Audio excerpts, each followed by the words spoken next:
Some of the greatest innovations were invented during some of history's deadliest pandemics, in hard times of grief and upheaval, when we're cut off from the rest of the world, when silence befalls every street. As days feel stretched by the hours at home, a lot can be brewing behind closed doors. There are those who allow their imagination to wander during isolation, inventors of the past and curators of the future. Some conceived things that make our lives easier and more enjoyable today. Some gave us a chance to even touch the sky. At the heart of BCX lives the spirit of innovation, even in the hardest of times. Our most important customer is yours.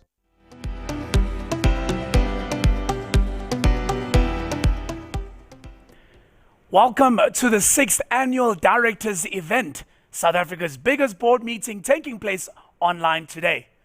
We've entered a time where South Africa's long-standing challenges have now been exacerbated by the COVID-19 pandemic. By all indications, this will have a lasting effect on our economy. Apart from the financial and social strains of this pandemic, we still need to overcome our own historic challenges, such as slow economic growth, the slow pace of government reforms, poor workforce readiness to gain employment in the context of the fourth industrial revolution that is clearly upon us, the devastating effects of rapid climate change in a country already gripped by droughts, and probably the worst of them all, an energy crisis that's straining our economy. Today, we are here to debate, brainstorm, and come up with solutions that ensure a prosperous South Africa that can be a beacon of hope for a prosperous Africa. Do follow us on social media. Our hashtag for the day is hashtag TDE2020. You can also follow us at Directors Event on our social media platforms. Thank you once again to our headline partner BCX for enabling this discussion. This is the second year that BCX has partnered with the Sunday Times Top 100 Companies for the Directors Event. Also a big thank you to our association partner, the Institute of Directors in South Africa.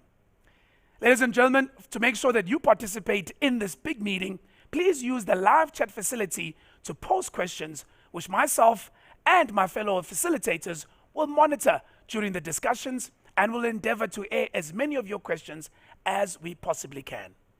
At the end of the session this morning, please take a couple of minutes to complete the feedback section on the Directors Event webpage. We value your input greatly, and to that extent, we're going to be giving away a 1,000 Rand voucher from Take A Lot. Right, now it's time to kick off South Africa's biggest board meeting. To help set the scene and provide some context for this meeting, please help me welcome a man who spent the past 24 years of his life in journalism, mostly with South Africa's leading newspaper titles. He is now the editor of South Africa's most popular weekly, The Sunday Times. Ladies and gentlemen, Mr. Sthembi Somsomi.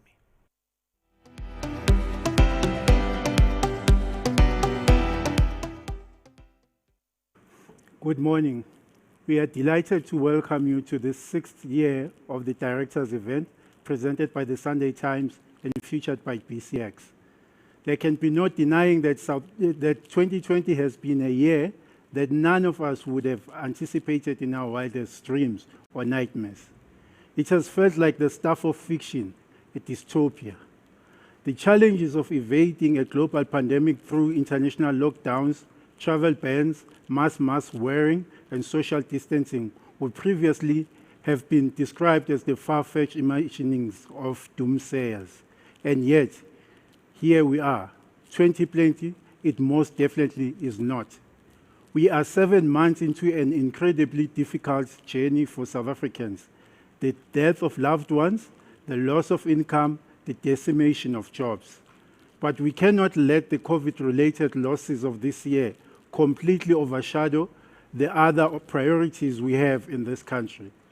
We face the consequences of the pandemic and the national lockdown. We need to find the fuel, emotional, economic, and social, to properly tackle issues that have been holding South Africa back before COVID-19 even landed. Uncovering and punishing corruption sits high on the to-do list, and I'm glad that finally it looks like it's something that South Africa is focusing on. After years of watching our state-owned enterprises tumble, into an abyss with taxpayer rents siphoned into bank accounts of unscrupulous civil servants. We hope the recent arrest in the Free State asbestos roofing and police vehicle branding scandals are a taste of things to come. We must support our president and government in investigating and taking action. Proper commensurate action against corruption, incompetent officials, and those who lead the maladministration and misappropriation of public funds. President Ramaphosa needs to be brave in forging ahead with actions to establish South Africa as an economy that investors can once again trust. Because if we create a trusted gateway into the rest of Africa, we create an environment that welcomes investment and creates jobs. We desperately need three things to go our way. We need economic reform and accountability. We need a plan to improve education and equip our population to cope with and even lead technology advancement in a fourth industrial revolution world. And we need to look after our natural resources. If we can accomplish this trifecta, we have a great deal to feel optimistic about. But it takes commitment, hard work, and the cooperation of both the public and private sectors. This is why the directors' event is such an important space for debating and inspiring action in South Africa. It is a platform where leaders across sectors can challenge each other to establish common ground and set an agenda for moving forward. So thank you for joining us today.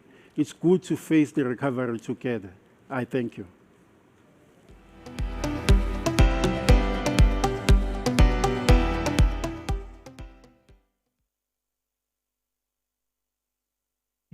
You know, they say that confidence is the cheapest form of stimulus that any country can implement. Let's hope that your words are making their way not only to the people attending today's directors event and joining us, but also to the powers that be that sometimes seem to be sitting in ivory towers. As I mentioned earlier, the directors event is in its second year of partnership with BCX, and that speaks volumes about the role of information and communications technology in building prosperous communities and end-to-end digital transformation for the organizations that serve these communities. To weigh in on the context upon which we are having today's meeting and some of the transformative work being done by BCX, please welcome a lady that's spent the past 25 years of her life leading marketing teams in various industries, including technology and telecommunications. She is the Chief Marketing Officer at BCX. Ladies and gentlemen, please welcome Mandisa Ntloko Peterson.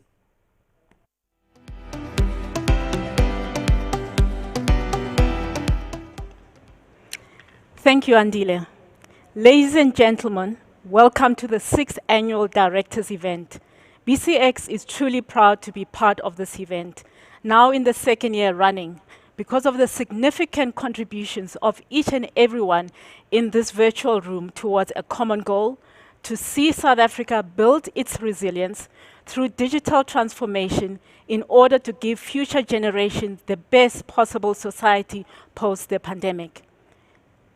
As a proud sponsor of one of the largest boardroom meetings in South Africa for the second year, I believe that the event is an important opportunity for private sector and public sector partners to engage on real issues affecting our country. This year's event further emphasizes the critical role technology is playing in our lives and in driving our economy. At this event, we will explore important topics and will be faced with even more significant questions. The panel discussion topics at this year's event are: the South African economy is in ICU. How will it be revived? The second topic is: how will the fourth industrial revolution create jobs to grow the South African economy? And the third topic is going to be how we manage climate change to become self-sufficient. You will note that the conversation around the future of our country when it comes to technology and the role digital transformation plays is aligned to our focus as a business. To support this, we launched the BCX EXA early in August. EXA is BCX digital wing that seeks to guide businesses in their digital transformation journey to deliver specific optimal business outcomes. Using BCX EXA's collaborative approach, The team will help businesses achieve their digital transformation goals that lead to benefits like enhanced operational efficiency, improved business performance, and enhanced customer experience. With favorable regulation and an appetite for innovation, there's nothing holding us back from using these transformative technologies today. South Africa is poised for a future where our fundamental industries will be revolutionized, and it's imperative that we harness this innovation. It's important that we start to recognize corporate boards' role in digital leadership and transformation. Given the current state of the marketplace in every industry and in every business, technology is an ever-increasing and more important part of company. How we deliver service, how we delight customers, how we attract employees, technology and digital world we are creating is at the forefront of every one of those challenges. If the board lacks the skills and experience to also be at the forefront of digital, our effectiveness to govern and steer the company will naturally be limited. Business leaders need to understand digital across every aspect of the business. It's only going to grow in importance. It's only going to grow in its influence in business and in society. So to conclude, to drive innovation in the new normal, understanding and welcoming innovation is central to how a company will fare in this time of transformation. Those companies that embrace innovation will thrive and not just survive. Innovation is about helping companies grow, remain relevant, enhance agility, entrench the ability to collaborate in-house between departments and with other companies, to use data better to create insights and drive efficiencies, to be competitive, to create a differentiation from other companies, and ultimately to offer a service and a product that has resonance with the customer. Innovation is not a once-off. It must become part of the mindset of the leadership and the employees of the company, a part of the DNA. It is transformational and by its very nature disruptive. But it's imperative that all businesses, as digital technology is omnipresent in just about every aspect of our lives. It's time to disrupt rather than be disrupted. I thank you.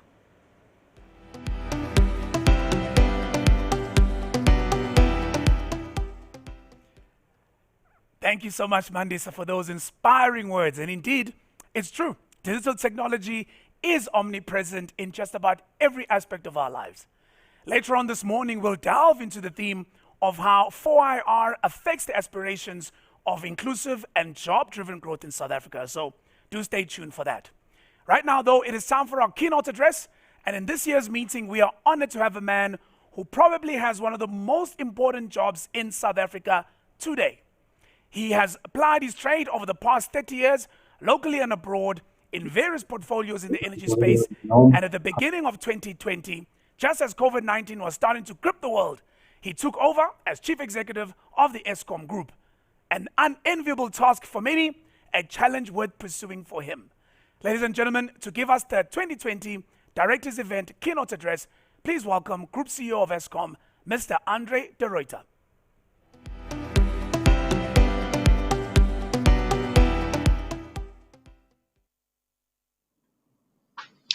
Good morning, ladies and gentlemen. Thank you very much for the opportunity to address you this morning. It has certainly been an eventful ride over the past 10 months. When this event was originally scheduled for March, I was still relatively new in the job. But as you know, COVID intervened, and I'm now heading for 10 months at Eskom, which makes me something of a veteran by Eskom CEO standards. But nonetheless, it's a short time on the job and it's a big ship to turn and a lot of work to be done still in order to address this national priority. Eskom is clearly a source of national concern to all South Africans. And it is no doubt that we pose one of the most systemic risks to the country. And this is due to the fact that we owe collectively as Eskom some 488 billion rands worth of debt of which 327 billion is guaranteed by National Treasury. And as this audience will know better than most, if Eskom fails, then the country will undoubtedly face very dire consequences in terms of a potential default. So this is a risk that we need to manage, and we need to avoid, and we need to mitigate. We've also seen significant concerns being expressed, in particular by the business community, regarding a change in electricity tariffs. We have been advocating for cost-reflective tariffs, and this has been a significant adjustment to particularly those in industry and mining who have become used to electricity being a tool of competitive advantage. So there's a major adjustment that needs to be made, and we as a country need to come to grips with the fact that electricity inevitably will have to cost more in future. Then, as the editor of the Sunday Times said, there's a legacy of capture and corruption.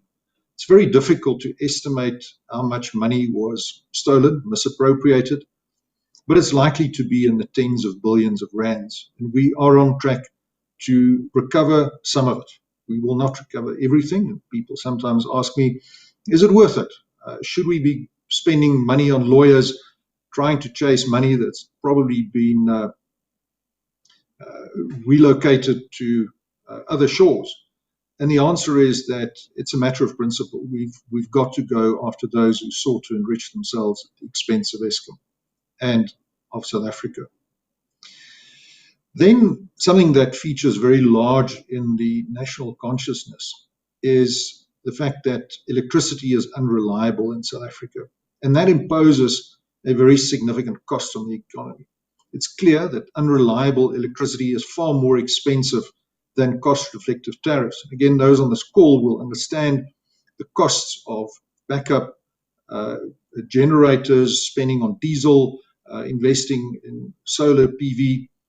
These things cost money, and it diverts capital from where it could have been employed in a more productive way. We understand, and I understand very well, based on some of the less than flattering emails that I receive every time that there's load shedding, that load shedding is disruptive and frustrating to everyone in South Africa. It's not something we do easily or gladly. I'm personally involved in every load shedding decision, and we really deliberate whether or not to implement load shedding. So it's not a decision taken lightly. But more seriously, load shedding leads to a lack of investor confidence, lack of investment, and ultimately a lack of growth, which then leads to the justified conclusion that because of the situation that we as Eskom and we as a country with our electricity supply system find ourselves in, we're a drag on economic growth and job creation. So all South Africans, whether we like it or not, need to work together to address this truly national crisis. So how do we fix it? What are we doing? So we've identified 5 key priorities that we are tackling. First of all is operational stability. We need to ensure that our plants run as best as they can. And that's a tall order given the fact that there has been, over a period of 10 years, some significant neglect in our maintenance practices. Midlife refurbishments weren't done, basic maintenance practices weren't followed. So we have to address that, and that requires us to implement a program called reliability maintenance, which we are currently doing. Our planned maintenance that we are doing at the moment amounts to some 14.6, 14.7% of overall installed capacity, which is a very, very substantial number. And that obviously increases the short-term pressure on the system. But ultimately, by April of next year, we should see a step change in the reliability of the system. And by September of next year, we will significantly have reduced, but not eliminated, the risk of load shedding going forward. But there's more to do on operational stability. We've addressed the availability of coal. We are now focusing on the quality of coal. We need to pay attention to our transmission and distribution network. When we were building Medupi and Kusile, we diverted capital away from those two very important businesses in order to fund our new build. So there's a backlog of maintenance in transmission and distribution as well. We need to fix our new build, Medupi and Kusile in particular. We've identified what the design defects are. We've implemented the fixes, the modifications, and we know rolling that out. But it takes time and it takes money. It takes 300 million rand per unit and 75-day consecutive outages. So we're making good progress. And by the end of this calendar year, Medupi should pretty much be done. And then we can start the same process at Kusile. So operational stability, a key foundation for turning around the business. Obviously, we've got to look at our income statement. We've got to address revenue, and you address revenue by making the product that you sell. So we've got to avoid load shedding also from a business perspective. We also need to address our unit margins. So we've got to get our tariffs to be cost reflective. We've got to address our costs. We are slowly managing down our headcount. Last year, Eskom had a headcount of some 46,000 employees. This has since come down to about 44,000 employees. So 2,000 people have left the organization through voluntary severance, through various interventions such as a recruitment freeze, natural attrition, and so forth. We have not implemented involuntary retrenchments, which is very important from a labor perspective. So we have been able to maintain labor peace even as we have been addressing our headcount. A major feature on our income statement, as I segue into our third priority, is our interest cost, which is sitting at about 28 to 30 billion rand per annum, which is clearly an unsustainable burden. And we are currently having to borrow money to pay our interest bill. And that's a situation that we need to get out as quickly as we can. So we're exploring the opportunity for green financing. We are looking forward with interest and anticipation to the outcome of negotiations at NEDLAC that seek to address the option to restructure the Eskom balance sheet. That's a very important intervention to address the systemic risk that the Eskom debt poses to South Africa. We are reliant on continued equity injections from National Treasury. We're very grateful for those, but ultimately that is not going to be enough. We will only be a sustainable enterprise if we have debt of 200 billion rand or less. So the current debt burden is not sustainable. And this debt issue, the balance sheet, is really the most intractable and challenging problem that Eskom faces. We can do a lot to fix Eskom, but the balance sheet requires more of a coordinated national effort to solve. We've also made good progress on our fourth priority, which is restructuring. We embarked in January when I joined on a program called divisionalization. We have appointed 3 boards, all internal executives. So if there's concern that we've at great cost gone and employed some new people, that's not true. We have appointed managing directors. We are in the process of establishing those businesses. And it's a very important part of our culture change in order to drive a business focus and to ensure that we can be profitable at each level of the business. If you throw all your income statements together in one big pot, then what you find is that there's very little accountability and very little focus on profitability. So the granularity that we've been able to achieve with divisionalization has been of great assistance in driving a culture change to a greater focus on the business aspects of Eskom. Very importantly also is that the divisionalization project is a halfway station on the way to the end state as envisaged in the roadmap that was published by the Department of Public Enterprises. The legal separation of, in particular, the transmission business, which we aim to have complete by the end of next year, is a key enabler to encourage private investment in generation. A vertically integrated company such as Eskom has been for its 97 years of existence is not calculated to engender trust from those who make investments in private generation capacity, that their bids into the electricity market will be fairly adjudicated, that there will be adequate segregation of information, and that there will not be leakage from one part of the Eskom business to another part of the Eskom business. In this legal separation, it is vital that we keep the interests of our lenders very top of mind. And therefore, we will drive towards the establishment of these eventually 3 legal entities, generation, transmission, and distribution, as wholly owned subsidiaries of Eskom. Now, you may ask, how does that enable us to act independently? And we are able to do so in terms of Section 66(3) of the Companies Act, in terms of which we're able to appoint an independent board by outside parties to ensure that we have sufficiently separate and independent management and governance oversight of the transmission business. We believe that that enables us to address the concerns of our lenders, that their security will not be diluted, but it also enables us to address the need for us to demonstrate independence to investors in generation.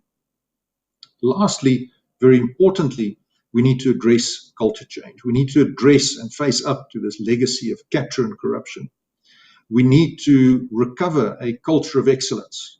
It is ironic, I think, that 20 years ago, Eskom was awarded a prize by its global utility peers as the best utility in the world.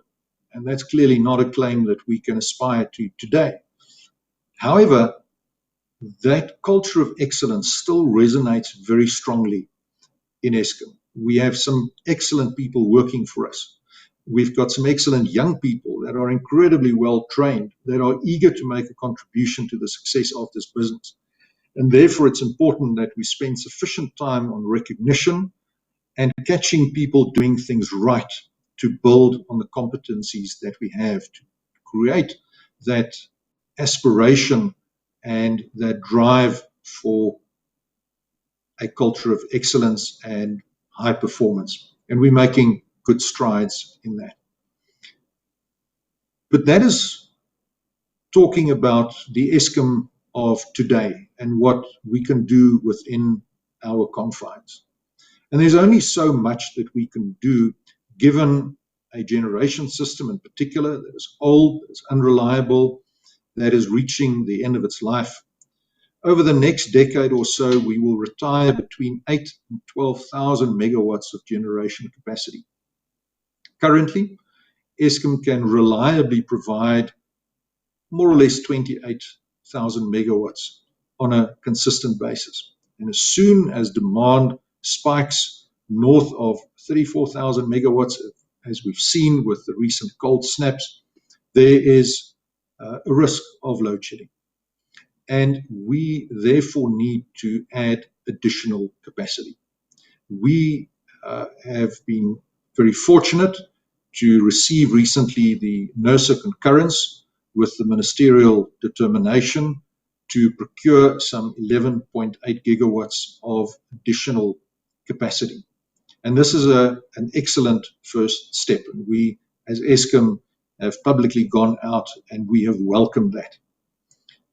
But it's clear that given the fact that we've got this old and unreliable system, that we've got new build that is ramping up more slowly than anybody would have liked, that there's a need for us to urgently add additional capacity to the grid. We should have started building this new capacity yesterday. If you look at our alternatives, new coal build will take, judging by our experience with Medupi and Kusile, at least 10 years to build. And that is assuming that you will find lenders who are prepared to fund new coal. There's a sea change in the attitude of lenders towards environmentally unfriendly electricity generation. Nuclear has an even longer timeline, between 12 and 15 years. And while we are strong supporters of nuclear, we are extending the life of our Koeberg power plant by another 2 decades. It is clear that this is not going to be the easy, affordable solution that we can bring onto the grid quickly. So what are our options? Our options are to install photovoltaic, solar. That takes about 18 months from inception to bring onto the grid. We should look at bringing in more wind, some 24 to 36 months. And then there's a considerable role to be played in this solution to this challenging problem for natural gas. And we are therefore watching with keen interest the developments to implement LNG import terminals in Richards Bay, as well as in Maputo. We're also watching developments to develop the Rovuma Basin in northern Mozambique. So there are solutions that we can bring onto the grid in relatively short order of time. And it will require a significant cooperative attitude between all role players in enabling this procurement to proceed successfully. There are certainly many people who are very interested. We have recently requested submissions from investors for the repurposing of some of our older power plants that are about to retire. And natural gas, the conversion of those power plants to natural gas, featured very strongly. And of course, the proximity of those power stations to the natural gas transmission pipeline makes that a relatively affordable and a shorter time horizon option to execute. However, we cannot make this transition, retiring 10,000 megawatts of coal, without addressing the very legitimate concerns of those that are heavily invested in coal. And here I'm not talking about the shareholders of coal mining companies. They can sell their shares. But people who have been employed in the coal mining industry and in related industries have a very legitimate and real fear about what this transition will mean to their livelihoods and their communities. And we therefore are driving this notion of a just energy transition. And we were the first business in South Africa, certainly to my knowledge, that established a just energy transition office to very specifically enable the transition to new lower carbon sources of electricity in a way that addresses the concerns of those communities. In our first round of engagements, the reception, to be honest, was fairly hostile. The mayors of the towns, like Indrina and so forth, were very skeptical. But in our second round of negotiations and engagements, it was already clear that they had become aware and that they bought in to the notion that there is a future beyond coal and there is an opportunity to drive investment and to create jobs and attract jobs beyond coal. But as I said, this is not only an Eskom challenge. This is a national challenge. This is a South African challenge. So what is the role of business? What can business do? First of all, as I said, we need to understand that cost-reflective tariffs have to be a reality going forward. We cannot be in a position where we have to borrow money to pay our interest bill. And you may say, well, if we increase electricity costs, it is going to drive down industrial and economic activity. And if we then look at what South Africa's record is, its track record in terms of using energy efficiently and wisely, there was a very interesting study done by Enerdata. And South Africa ranks 5th. And this is not a good ranking, by the way. in the world in terms of the energy intensity of its GDP. So we use more energy per unit of GDP than the vast majority of countries in the world. Additionally, we are one of the most carbon-intensive economies in the world, and that has attracted the attention of our trade partners, and they are looking at imposing carbon tariffs on goods manufactured in South Africa in order to combat the global challenge of climate change. It also bears mentioning that Germany, who is the second biggest exporter of manufactured goods in the world, has an electricity price at least twice that of South Africa. So there are examples of energy efficiency that can be driven.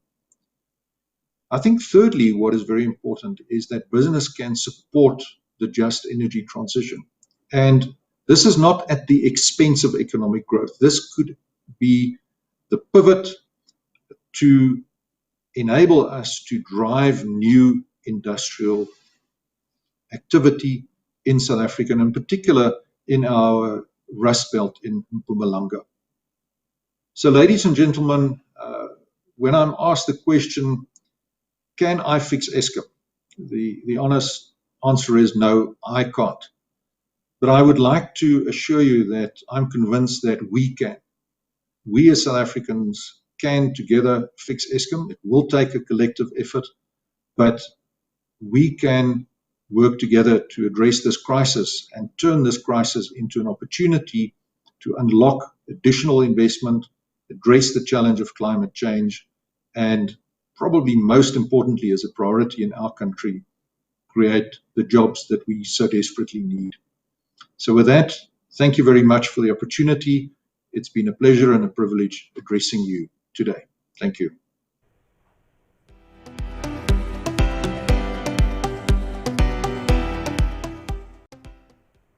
Wow, thank you very much, Andre, for spending a part of the morning with us. And if you guys were listening to some of the things that Andre was talking about in as much detail as I certainly was trying to, in fact, I couldn't stop listening to him because there's such important elements of the electricity story, the Eskom story, that when the CEO puts it into perspective, there's a few things for us to remember. I jotted a few down just for our own kind of review. Brace yourselves for tariff increases. That's clearly going to happen. There's no other way. You're going to pay more for electricity. Whether you are a mining company or a household, you are going to pay more.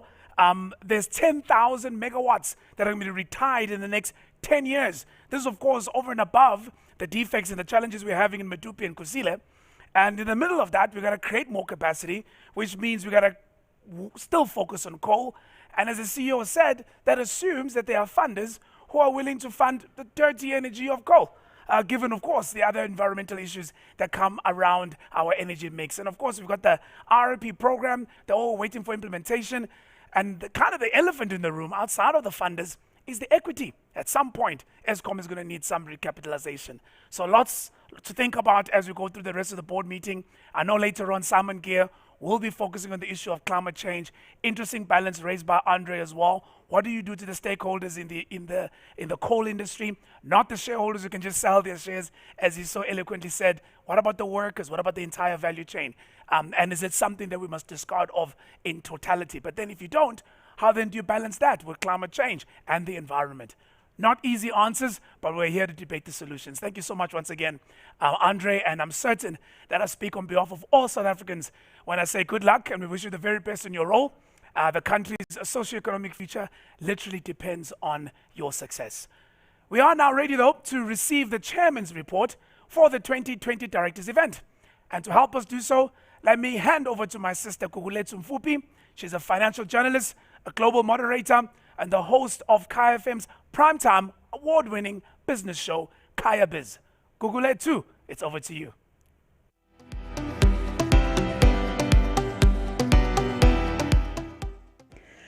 Well, a very big thank you to my brother Andile Khumalo for that introduction and, of course, leading us in this morning's proceedings. One thing is certain, that 2020 has really led South Africa's leadership to a place where tough decisions and conversations do need to take place. We all agree that ultimately change does need to be derived in how we operate as an economy, how it is that we address the socio-economic ills that we see in South Africa. But the question is how? How do we implement these particular changes and reforms that we're calling for to make sure that we see the impact that is desired for true change within South Africa's economic landscape? Well, that, ladies and gentlemen, is the reason why we're going to bring you the Chairman's Address, which we will pay attention to in just a moment. But of course, the Chairman's Address is one that is going to give us some insight into some of the economic reforms that do need to be implemented in South Africa. This comes at a poignant time where we just a few days after the President's Economic Recovery Plan and about a week away from the medium-term budget policy statement said to be delivered by the Finance Minister of South Africa. But with these economic reforms, how else is it that we're able to instill confidence in South Africa's economy and, most importantly, move towards a place of prosperity and success and pride for all South Africans involved? Well, ladies and gentlemen, Wendy Lucas-Bull, the current chairman of Absa Group and chair designate of the Ruyter Group, will share her thoughts on these particular insights today. For many of you who might not be familiar with her background, she currently serves as the chairman of Absa Group Limited, one of the largest financial services companies in the continent. Her last executive role was as executive director of Rand Merchant Bank and chief executive of First Rand Limited's retail business. Wendy has also held positions on the boards of Barclays PLC, Telkom SA, Alexander Forbes, Dimension Data, and Anglo American Platinum, as well as senior board positions within the Development Bank of Southern Africa and the South African Financial Markets Advisory Board, Eskom, Aveng, as well as Nedbank Group Limited.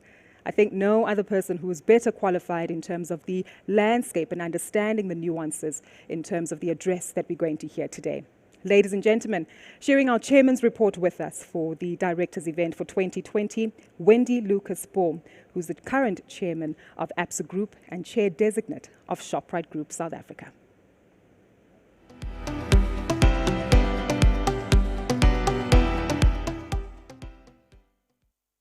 Program Director Andile Khumalo, Sunday Times Editor Stembiso Msomi, Business Connection CEO Jonas Bohoshi, and Eskom CEO Andre de Ruyter. Ladies and gentlemen, good morning to you all. It's a privilege for me to deliver the Chairman's report for 2020. Over the last 5 years, we have always gathered in person in Sandton for the directors event, suitably known as South Africa's biggest board meeting. This year, we are meeting online in a world that is quickly adjusting to new ways of doing things. The directors event is an important platform for business leaders to share ideas in a constructive, frank, and open manner, as we try to contribute towards the development of sustainable solutions to some of South Africa's pressing challenges. While I'm not able to join this virtual event live, I'm very grateful that I still have the opportunity to contribute to this important discussion through a pre-recorded message. I've been asked to share my thoughts this morning on what it takes to do business successfully in South Africa, and what is required in order for us to drive our economy towards a place of prosperity and pride for every South African. We can all appreciate the enormity of the task given the profound challenges that we face as a country. I will start by reflecting on the current state of our economy. Last month's announcement that the economy had shrunk by about a sixth in the second quarter prompted many to reflect deeply on where we are as a country, how we got here in the first place, and most importantly, what we are going to do to prevent our economy from falling off a fiscal cliff. While quarter two's startling slide is driven overwhelmingly by the imperatives of lockdown, the reality is that for the past few years, we've been operating in an economy characterized by subdued growth, rising public debt and unemployment, as well as low investor confidence. What the recent GDP figures did was to lay bare the fundamentally ailing state of our economy. Weaker growth and a widening deficit have set South Africa on a much more negative and potentially treacherous debt trajectory. In order to correct this, tough measures need to be taken, including drastic changes in the composition and efficacy of government spending. If our public debt is left unchecked, it could thrust the country into a debt crisis, a point highlighted by Finance Minister Tito Mboweni in his June supplementary budget speech. I have little doubt that the same issue will be one of the fiscal focal points of his medium-term budget policy statement. What matters most, however, is a clear response plan that all stakeholders can support and a relentless focus on its implementation, underpinned by a credible accountability framework. Another serious challenge we face is declining investor confidence, which is an essential indicator for investment prospects, economic growth, and employment opportunities. The country's weak fiscal position, the slow pace of dealing with corruption, policy uncertainty, and subdued growth prospects continue to weigh negatively on both domestic and foreign investor confidence, with the latter reducing the attractiveness of the country's assets and potentially undermining foreign capital inflows. Adding to this is a seemingly intractable energy challenge that has seen Eskom resorting to load shedding even as the economy is already under such pressure. A study released earlier this year by the CSIR estimated that power cuts cost the economy about 120 billion in 2019. This is crippling for an industrialized economy such as ours and has dire consequences, especially for small business, which will now have to contend with the devastating effects of COVID-19. Growth forecasts for the near future are not promising either. Economists believe that the recovery is likely to be slow and uneven, particularly in the environment that is likely to be characterized by much higher levels of debt in both the private and public sectors. COVID-19 lays bare challenges of inequality, poverty, and unemployment. The pandemic has also highlighted the extent of the country's steep socioeconomic challenges, which, amongst others, include inequality, poverty, and unemployment. Unemployment, using the expanded definition, which includes discouraged job seekers, stands at 42%. This paints a disturbing picture, which will have devastating consequences for the country if we are not able to engineer rapid economic recovery. Government's 500 billion COVID-19 social relief and economic support package, announced in April, is a short-term measure and can only do so much to contain the impact of the pandemic. Many in our vulnerable communities have lost their jobs and livelihoods due to the lockdown. Put simply, the impact of the pandemic will be felt for a long time to come. Greater collaboration and unity is a positive spin-off of COVID. And despite the dire circumstances I've just described, there have also been positives on which we should build. I believe that the pandemic has cultivated a greater sense of collaboration and cooperation between various stakeholders. We saw unity in action through the quick mobilization of financial contributions for the Solidarity Fund. Companies, government, philanthropic organizations, political parties, and individuals rallied together in support of government's efforts to minimize the impact of the pandemic on business and communities. Through Business for South Africa, the business sector expanded its response from humanitarian and public health support to proactively devising an economic recovery plan that government has considered in its overall recovery plan. An estimated 400 people, seconded from the private sector, worked pro bono to coordinate the business's response to COVID-19. This has given us an impetus to craft a new economic path through bold action, underpinned by collective resolve to resuscitate our ailing economy. After all, the only way to achieve the promise of improving the lives of South Africans is through a vibrant and growing economy. So, given all these challenges, what will it take to do business in South Africa and resuscitate our economy? In responding to this question, I want to start by saying that our journey towards economic recovery is going to require a socio-economic compact between government, organized business, labor, and civil society. A compact that focuses on shared national prosperity and accepts the need for compromises, trade-offs, and sacrifices. I know that's a huge task, given the sometimes divergent sectoral interests. However, a crisis such as this offers an opportunity to do things differently and together. Therefore, to help frame my thoughts, I thought it would be useful to look at the efforts through the lens of short and medium and long-term interventions. Having already spoken about the rising public debt, I shall not belabor the point and rather wait for the Minister's forthcoming policy speech.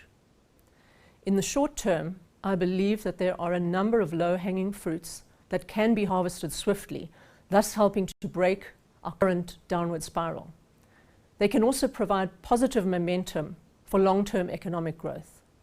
Firstly, reform of state-owned entities that are critical for development into efficient economic growth drivers is a necessity.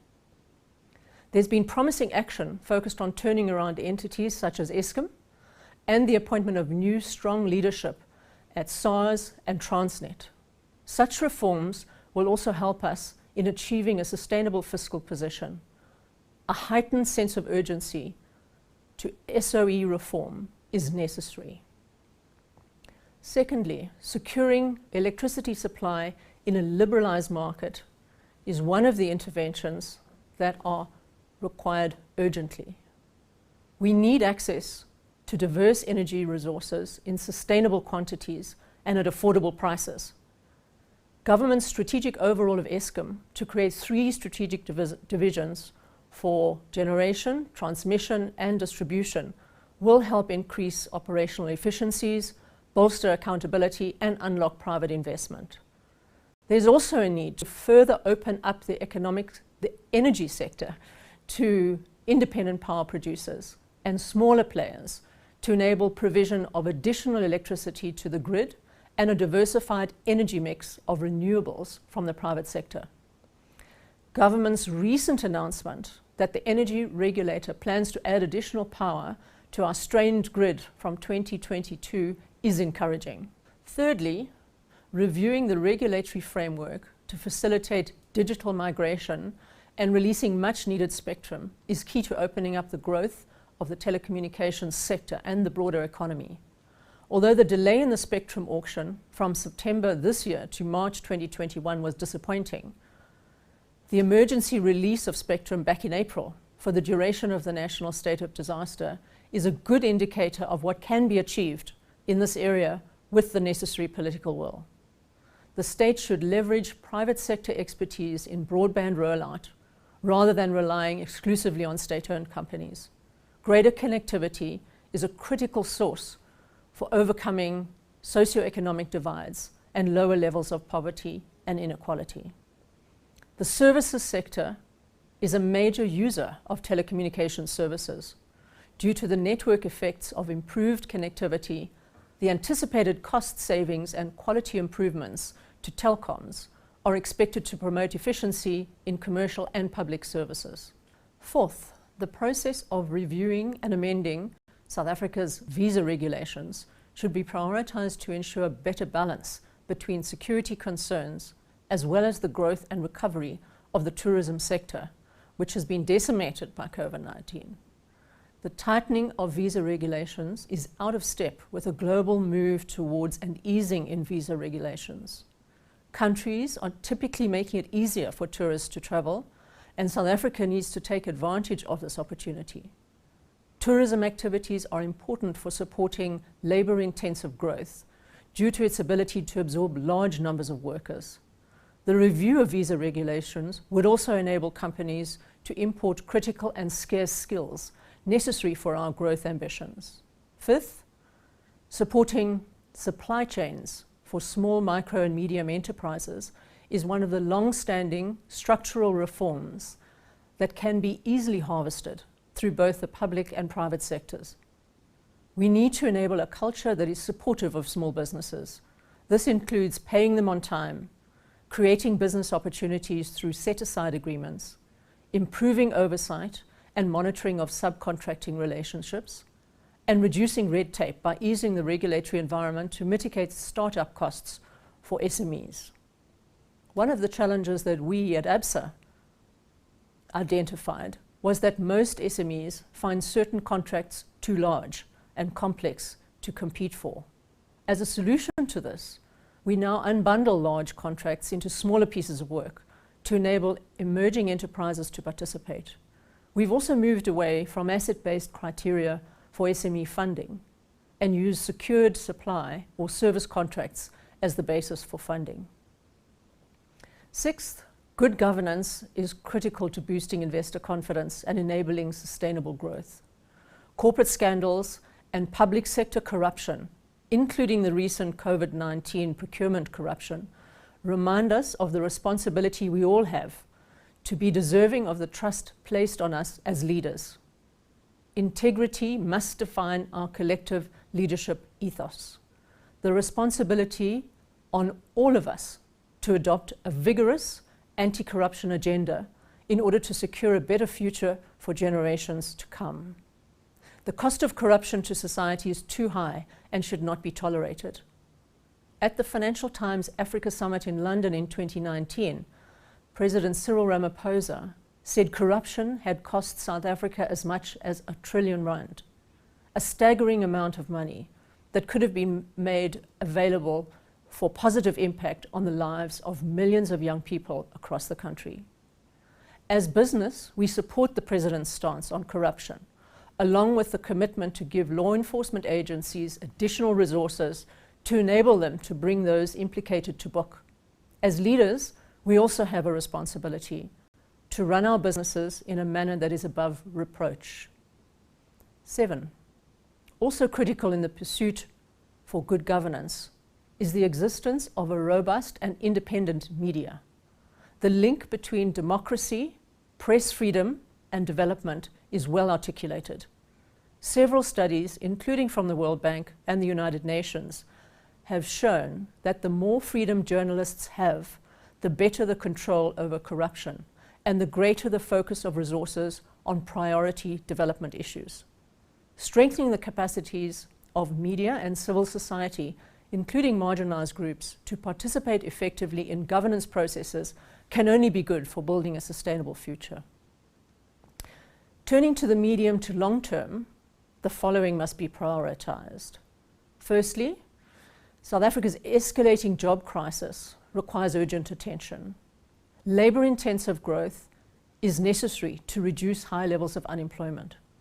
Services sectors have been the fastest growing in the domestic economy, growing an average of over 6% per annum since 2009. Construction, retail, and tourism sectors offer great scope to support inclusive growth. We need to prioritize deliberate interventions that encourage growth in employment-intensive sectors. Secondly, delivering a capable state supported by a new compact between the government, private sector, labor, and other social partners is critical. This can be achieved through bolstering capabilities of the state across national, provincial, and local government, especially functions that are at the coalface of service delivery and interaction with business.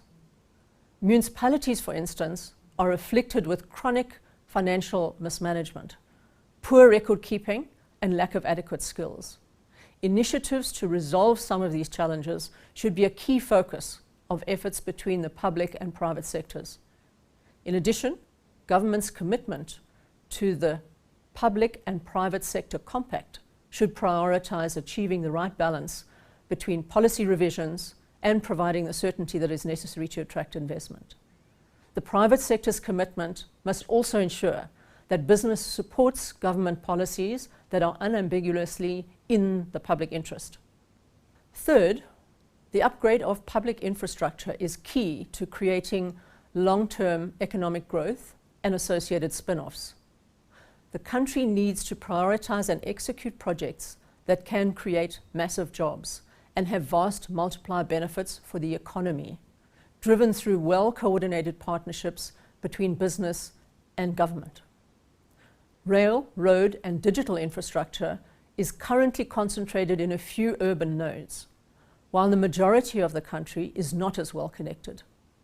Greater connectivity is a critical pillar for overcoming socioeconomic divides, poverty, and inequality. Bringing in private sector participation in infrastructure will increase investment and improve service delivery without weighing heavily on the sovereign balance sheet. In conclusion, our country begins to emerge from the debilitating impact of COVID-19. We have an opportunity to re-engineer our economy by leveraging all resources across government, business, labour and civil society to address the social and economic challenges that continue to beset us. The collaborative approach towards fighting the COVID-19 pandemic has revealed that greater cooperation between different stakeholders can yield remarkable results in a short space of time. As business, we acknowledge that we must collaborate with government to address the country's challenges. Through inclusive partnerships, we can reduce inequality and generate opportunities to create an economy that is far more inclusive than we had before the pandemic. A competitive economy that participates effectively in global and regional value chains grows faster and more sustainably. We need to work together in actively looking for innovative opportunities that create sustainable businesses, stimulate jobs, and build skills to deliver an accelerated economic recovery and a shared national vision. To achieve this, both government and business need to appreciate that the required interventions cannot be achieved all at once. We need to further prioritize the necessary reforms that will yield faster economic growth with greater impact. Company boards have a critical role to play in supporting management during times of crisis and in helping ensure appropriate thought is given to how to mitigate the next crisis. As leaders, we have a responsibility to influence all our places of leadership, to be ethical and fair, and to be agents of positive change in the way we do business. Short-term compromises and bitter medicine will be required to achieve longer-term strategic goals and objectives.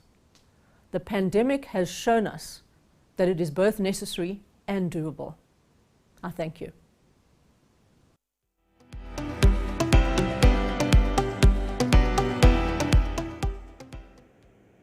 Well, there you have it, some tough words that we need to abide by, and I guess some solid suggestions that have been heard in our chairman's report provided for by the current chairman of Absa Group Limited, Wendy Lucas-Bull. I think very briefly, just a quick overview in terms of some of the highlights from that chairman's address, is that it fundamentally does speak to collaborative efforts, socio-economic compact, ensuring that we do take compromises and understanding that each role member and key member of society does have a role to play in terms of moving us forward in changing and implementing some of the reforms that have been highlighted. We're grateful to have heard some of the short-term interventions that can be implemented, particularly when it comes to opening up our borders, making sure that there's clarity and sustainability in terms of some of our economic state-owned entities that are quite critical for growth and development, and most importantly, also understanding how best it is that we continue to see collaborative efforts between various stakeholders and members of society. Now, these are just a few of some of the nuggets that we'll continue to pull out, not only from the chairman's address, but also the earlier keynote address from the CEO of Eskom, and will be discussed and deliberated on with other stakeholders and members and leaders in society. Through various panel discussions and conversations that will take place, we also invite you to share your questions with us, and maybe even some of the suggestions that you have that need to be tabled and discussed and deliberated upon in order to ensure that we are able to come out with some fruitful objectives and outcomes from today's gathering. Well, ladies and gentlemen, we've come to the part of the program where ordinarily we'd leave the convention center where we'd be located and have the opportunity to interact and mingle over a cup of tea as we get into a tea break. Now, whilst we understand that virtually that might not be possible to do in terms of our interaction, but of course you can continue the conversation by going and continuing with the feedback that's available on social media and sharing that with us, as well as many of the peers who are viewing today's conversation on the necessary social media channels. So whilst we invite you to stretch your legs, maybe get some refreshments as well, but do be sure to come back and join us in conversation at 15 minutes past 10 o'clock. Only 10 minutes, 15 minutes after 10, where we will begin with the first panel discussion for today, deliberating on how best it is that we can revive South Africa's economic performance. We'll see you at 15 minutes after 10.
Welcome back. You are still here with us in conversation at the Sunday Times Directors Event for 2020, aptly known as one of the biggest and probably most important board meetings that we have here in South Africa, with respective leaders of society, business and government who join us in conversation to deliberate on the current economic landscape in South Africa.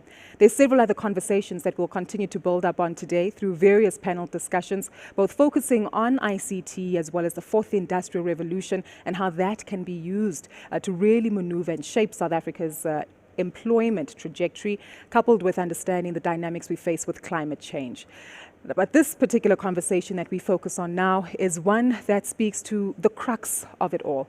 As you might have heard in our earlier keynote address, as well as Chairman's report, power supply, South Africa's economic update, how best it is that we implement potential reforms to bolster and catapult economic growth, particularly as we come out from the COVID-19 pandemic, which we're still living in, but understanding how this has really brought to bear the nuances and weaknesses within South Africa's economy. Well, we join now to have a panel discussion which will focus on how best it is that we can revive and re-stimulate South Africa's economy. What are some of the fundamentals that various stakeholders believe we need to bring to the table and, most importantly, implement? Well, this is a conversation that will take place over the next 45 minutes, and we also welcome your feedback and question and answers, which can be shared through our social media platforms, as our speakers will be sharing some of their suggestions and their thoughts on how best we can move South Africa out of what could be a potentially damaging situation. I'd like to introduce my panelists. Some of them may be familiar to you given the business spaces and sectors of society that they influence and impact. I'll start with the panelists who are joining us here in studio in Midrand. We do want to let you know that we have observed all necessary COVID-19 regulations in terms of social distancing and the necessary screening that does need to take place, given that we are in the same vicinity. To my right-hand side, independent energy expert from the Energy Expert Coalition, Ted Blom. To my left-hand side, Debele Lutuli, who's the Managing Director of Business Against Crime, as well as Executive Director of Business Leadership South Africa. And of course, joining us virtually from her home in the Western Cape, Professor Ruth Hall, who is a professor at the Institute for Poverty, Land and Agrarian Studies at the University of the Western Cape. Now,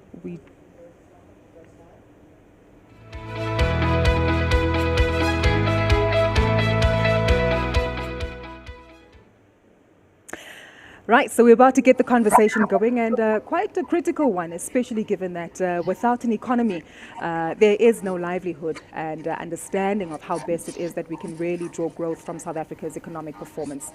Now, in the news flow, we've naturally witnessed quite a lot in terms of the President's address and the economic recovery plan, highlighting plans to establish growth in infrastructure, increase employment opportunities in South Africa, and of course, creating an environment that's quite conducive to providing more social support, but at the same time, encouraging the involvement and participation of small and medium enterprises in South Africa. Given that that is one of the most recent announcements that we've had regarding South Africa's economy, I'd like us to start off by getting some feedback from our panelists, just in terms of how they've received the news and of course some of the key nuggets and highlights that might be critical to this particular conversation.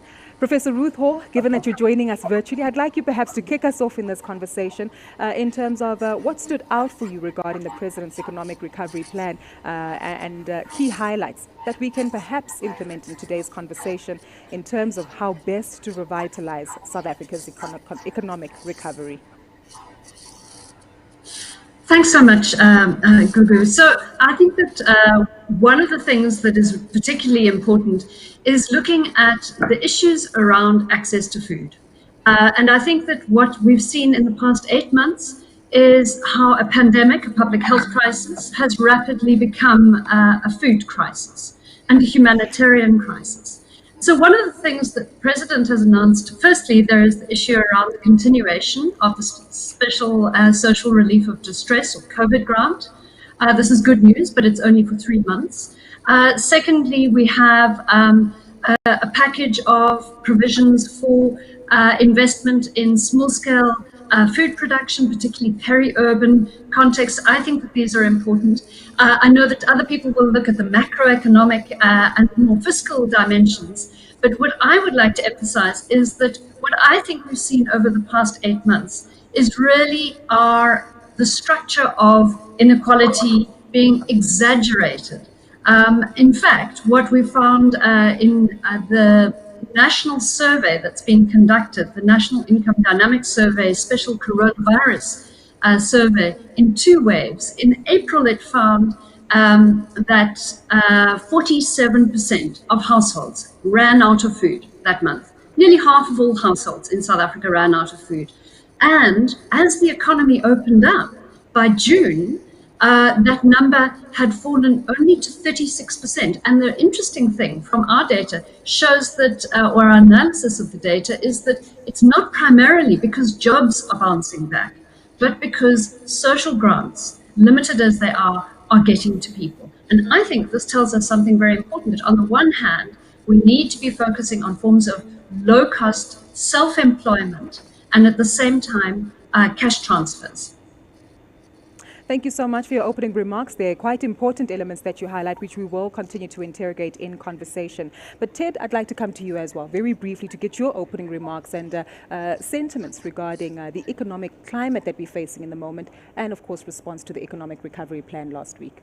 Okay, so I think I've run alongside, inside and under Eskom for more than 30 years. And if I stand back and I look at what's the role of Eskom, what the role was for the last 97 years, and where we're going now, it's clear to me that the big transformation that happened in 2001, when Eskom was hijacked from being a utility that was focused on abundance of electricity, cheap electricity, and in fact won an award as the world's best utility in 2001 in New York City. From there, we've just gone backwards. And I think we've had delinquent boards since that day because they didn't understand what their role was in the economy.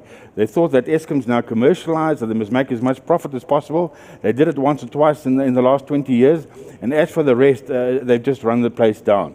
So I think that given where we are, and given Mr. De Ruyter's admission earlier on this morning, that he cannot fix Eskom up, that it's going to have to be a group effort, then I think we need to go back to our core roots and say, well, listen here, where did the train jump off the rails? And to my mind, it clearly is in 2001, with the corporatization of a state-owned entity. It lost its mission, it lost its vision, and that's why we are in the dilemma that we are now, where we got very high tariffs in local terms. So don't let Eskom tell you that internationally they're very competitive. Eskom doesn't buy their coal in dollars. Eskom doesn't pay their salaries in dollars. Eskom operates in a very cheap South African environment, and yet they are inefficient and they're fully corrupt. They were corrupted, to my mind, I picked up in 2006 the first time, with BE fronting. Then it got worse in 2008 with Medupi, Kusile, Ngula, and the coal crisis. The coal crisis brought us down to our knees. You'll remember the blackouts of those days. And since then, there's been no proper board intervention. There's been a handover and a handover and a handover and a handover and a running away from Eskom, as the Zondo Commission is now evidenced. But there's been no bold action to clean up the show. And until we've got a proper forensic audit, a proper cultural audit to see that the people that are there are the people that can actually make a difference, I think we are wasting our time. And in the absence of proper reformation at Eskom, the only thing I can suggest is the President needs to be bold and open the grid to everybody, and within 12 months we can have adequate electricity coming from households, which can contribute more than 8 gigawatts. Eskom's own numbers, they might not know it, but it's their own numbers from 2013, from Dr. Tobias. And within 6 months to 12 months, we can solve this energy problem for the daytime load, not for the evening load or the base load. But a bulk of the energy problem can be solved within 12 months with an open mind. If we have a closed mind and a hijacked mind, it's not going to happen. You mentioned critical points, and of course we're going to delve into that in just a moment, especially following the feedback we heard from Andre de Ruyter in his opening address in terms of increased tariffs and of course opening up to renewable energy sources, and just exactly how that will move and shift the business landscape going forward. But Tebele, we also want to hear your views and representation on this. Business has been very bold in coming forward in terms of its concerns, its criticisms, as well in terms of government not being able to create an enabling environment following the Economic Recovery Plan address and in the lead up to the medium-term budget policy statement. Has the confidence dynamic changed for business at all?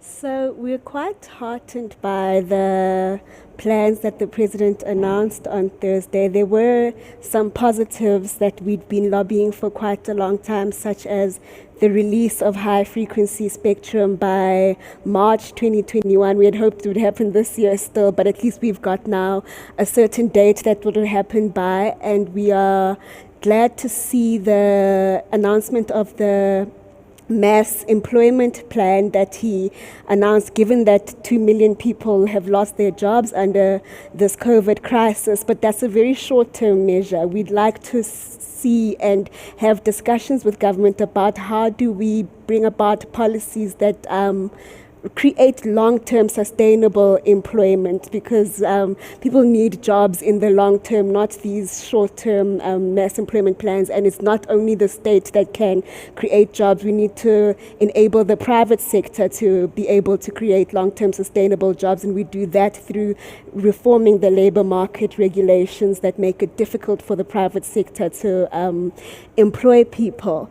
And I agree with Ted's views on the energy part. I think we found the announcement that energy security will be sorted by 2022 to be extremely optimistic, given where we are, and given that there weren't any announcements made about liberalizing the grid to allow private production of electricity either by households or businesses for themselves, and then to feed back into the grid, because like he says, that is the only realistic way where energy production will increase and we will get energy security. So there's a lot of positives. The infrastructure fund that was announced as well, and that's still going in those projects. We are quite keen to see what happens there and in that process, and through the PPPs and working with private sector, we were quite encouraged by the collaborative effort that he spoke about, and collaborating with the private sector, and the announcement as well about changing the visa regulations to stimulate tourism as well as to attract critical skills, which also is something we've been lobbying about quite strongly. We're quite heartened to see that, but what we need really is, and what was missing, we think, from the announcement is an implementation plan of sorts, because I mean, it's all good and well to announce plan, but what are you going to do to actually implement this? And we are, like we said, the economy is in an ICU. We need urgent implementation. The time for talking is over. Exactly. Yeah. And measurable outcomes and elements that we can use in order to measure what it is that we're trying to implement. I'm going to shift our conversation to some of the key elements that are built around the elements that we'll highlight. People, power, policy. It appears as though those are the three fundamentals that we really need in order to revitalize and stimulate South Africa's economy. But I'd like us to focus on people very briefly, and primarily the unemployment challenge that we have in South Africa, which has been documented in recent data from Statistics South Africa. But of course, we continue to see a lack of trust, not only between labor, government, and civil society, which is naturally publicly displayed, but even in terms of the negotiations coming out of conversations taking place at NEDLAC. I'd like to direct these two questions, starting off with yourself, Dibele, and then Professor Hall. I'd like to get your feedback on this, particularly because you highlighted the element of social entrepreneurship and social involvement. It does seem as though there is a lack of understanding how best we can catapult our human resource, one of our biggest capital opportunities, to really be used and positioned for an environment of adequate growth. From a business perspective, Dibele, we do see that we are seeing more businesses letting go of particular staff, but how is it that we need to address the challenge of skills, job creation, and employment opportunities more adequately from business? And Professor Hall, I'd like you to follow up as well with your thoughts specifically, more from a policy point of view, as well as the integration of education, employment opportunities and entrepreneurship and how they come together. Dibele, let's start with you. So what is required from government is to create an enabling framework for business to function, and to do that, like I said, we need to have a look at the labor market regulations and see how best we make those more flexible to allow more businesses to hire people on certain terms. Some might respond and actually say the policies are quite flexible, but businesses aren't hiring. Right? Instead, we're actually seeing businesses letting go of more people in terms of investment. It's again, the lack of policy certainty that we've seen and the implementation of some really, really bad decisions, especially during this lockdown period, which made then businesses struggle. So if you're not bringing in your income, it's unfortunate that you will unfortunately have to let people go. Yeah. Quite unfortunate, but are there conversations in terms of how best we can change it, particularly given that Labour's been very vocal about their frustrations with business?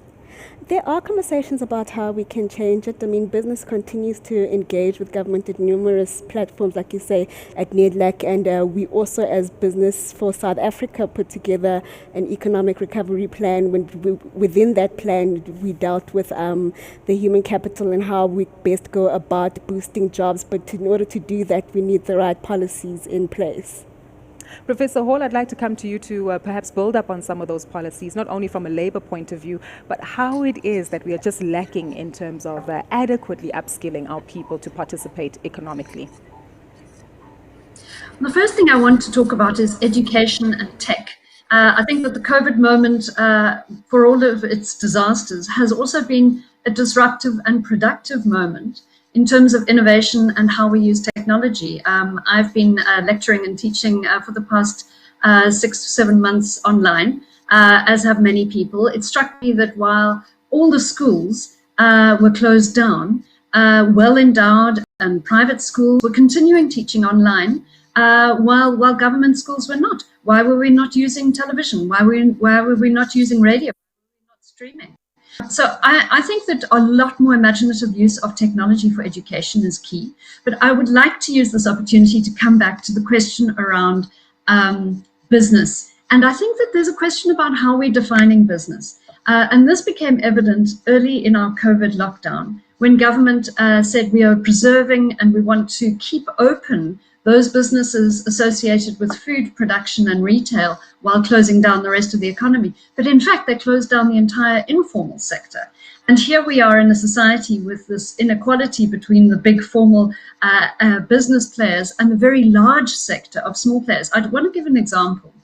When government closed down the informal traders and kept the supermarkets open, what it did was it effectively redirected a lot of our expenditure that goes into the informal sector into the formal supermarkets. Now, the informal food sector, you might think is small. It's actually about 1/4 of all food retail goes through the informal sector. Pick n Pay last year estimated it at around 360 billion rand. My worry is that as we face this crisis and increased inequality, is that government is looking at business as in large-scale business. Focusing on the small is absolutely crucial. And the next I want to make is about economic path dependency. One of the things I've been looking at in recent years is the expansion of South African business elsewhere in the continent. And one of the big drivers for that is not just growth elsewhere, but stagnated demand here. In fact, Wendy earlier on pointed to that, that subdued demand within South Africa is a product of our inequality, and it hampers our growth. It is really the thing that we need to get through. My feeling is now we're at a point where some of the old traditional debates between left and right, how much should the state be involved in the economy or not, some of those dichotomies are falling away. We have a state that cannot do a whole lot of things that the left wing wants it to do, plan and run parts of the economy, but also it can't regulate and stop corruption in the way that those who want a more free market are wanting. So if the state actually right now, a lot of the things we're discussing in this conversation, the state is not able to deliver on them now. The one thing that the state can do very effectively is transfer cash. And there's a great book that was brought out a few years ago by Professor James Ferguson at Stanford University. It's called Give a Man a Fish. And what it does is it takes that well-known axiom, don't give a man a fish, teach him how to fish, or give him the fishing rod, and says, actually, in this situation where we have such great inequality that there is no space for people, growing the economy, as we've seen even through the Mbeki years, pretty much growth, but not with a significant job growth. Actually, what we need is a new politics of distribution. And my argument is that a starting point is really are concerned about inequality, to recognize that starting to talk about a basic income grant to provide a floor for all people within this country has to be a starting point, and I think that would be a productive way forward for the conversation. To come back to that, Professor Hall, though, the questions that have been raised is that sustainable, particularly for an economy, as you correctly say, is not adequate in terms of following up with corruption, ensuring clear accessibility to the right beneficiaries of these levels of support, and of course rising debt levels. Where's the money going to come from in order to support these individuals, as has been evident with the COVID grants that we've seen of 350 and of course UIF payments? How do we fix this so that it's more efficient?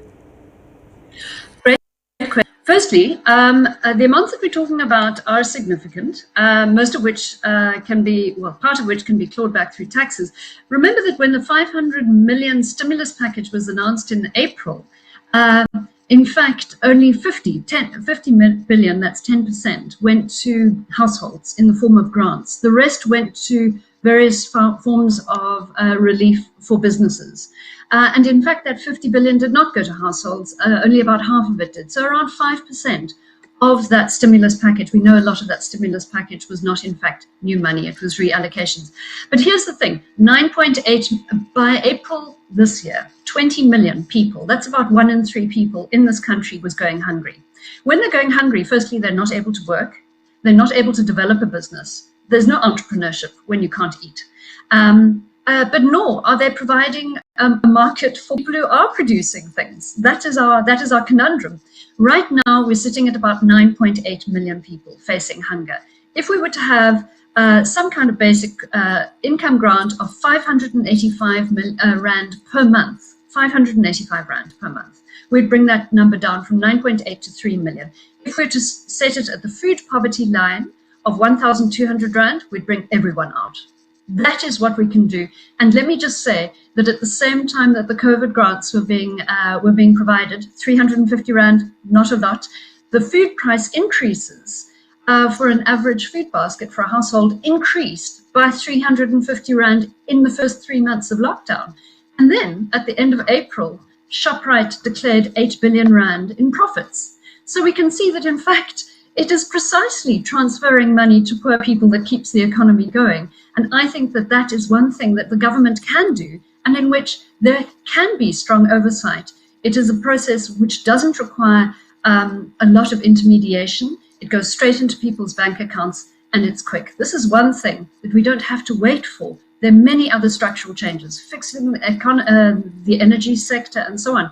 But the one thing we know our government can do effectively is put cash in the hands of poor people to spend in the economy. Professor Hall, you're tickling my brain cells here, and I want to come back with another question to you in terms of how then do we ensure that not only are these individuals dependent on this funding from the government, but we need to change them from consumers into producers. And that I'd like to tie back to a conversation that you've been very vocal about before, which goes back to land reform and, of course, the recent bill that we've seen being introduced. Land for who? And land for what? In the same way that we're providing some funding for South African citizens to remain economically active, how do we ensure that this money is directed to the right people, as you've correctly said, but most importantly, for what? How do we change it beyond the narrative of pure consumption? Super. In fact, if we look at where the big welfare transfers have been within land reform, it's been vast amounts of state money to very few people. The average cost of creating a job through the land reform process under government's existing program has been over 580 million rand per job, 580,000 rand per job. So I think that when we shift from thinking about how to establish large commercial farmers and to support them, that is the model that the apartheid government used for many years. We need to think of something else. And I think that what we see right now is rising political discontent in our peri-urban areas. We see people who've been kicked out of backyard shacks launching land occupations. What really is needed is rapid land release in well-located areas, particularly around the cities, for people to live on, but also for small-scale food production. Let's focus on two things that happened since the beginning of October. Firstly, the state announced it's releasing 700,000 hectares of state land for people. This is not something to get excited about. In my view, it's a bit of a veil across what's really happening. This is mostly land on which there already are black farmers. These are areas around the former around the former Bantustans.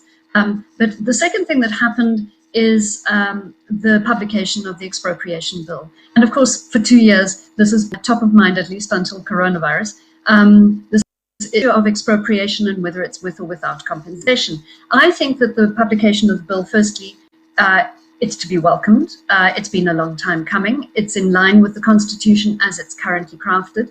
I think it'll do a lot to, I think, a concern of many people here, to reassure investors. By itself, it's not going to address any fundamental problems in terms of access to land. But I think that one of the issues that we should bear in mind is that agriculture is a sector in which low-cost self-employment is feasible.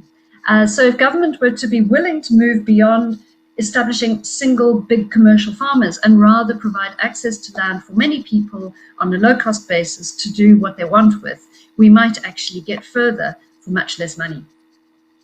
Thank you so much for that. And of course, we'll continue to build up on those suggestions and solutions as you've highlighted. And that essentially covers the sense of people in the economy, which will continue to be an element that we do need to focus on. But I'd like to come back a little closer. Can I just comment on people in the economy? Sure. I think the statistics have proven that the cost of doing business in South Africa is extremely high. Yes. Is there consensus?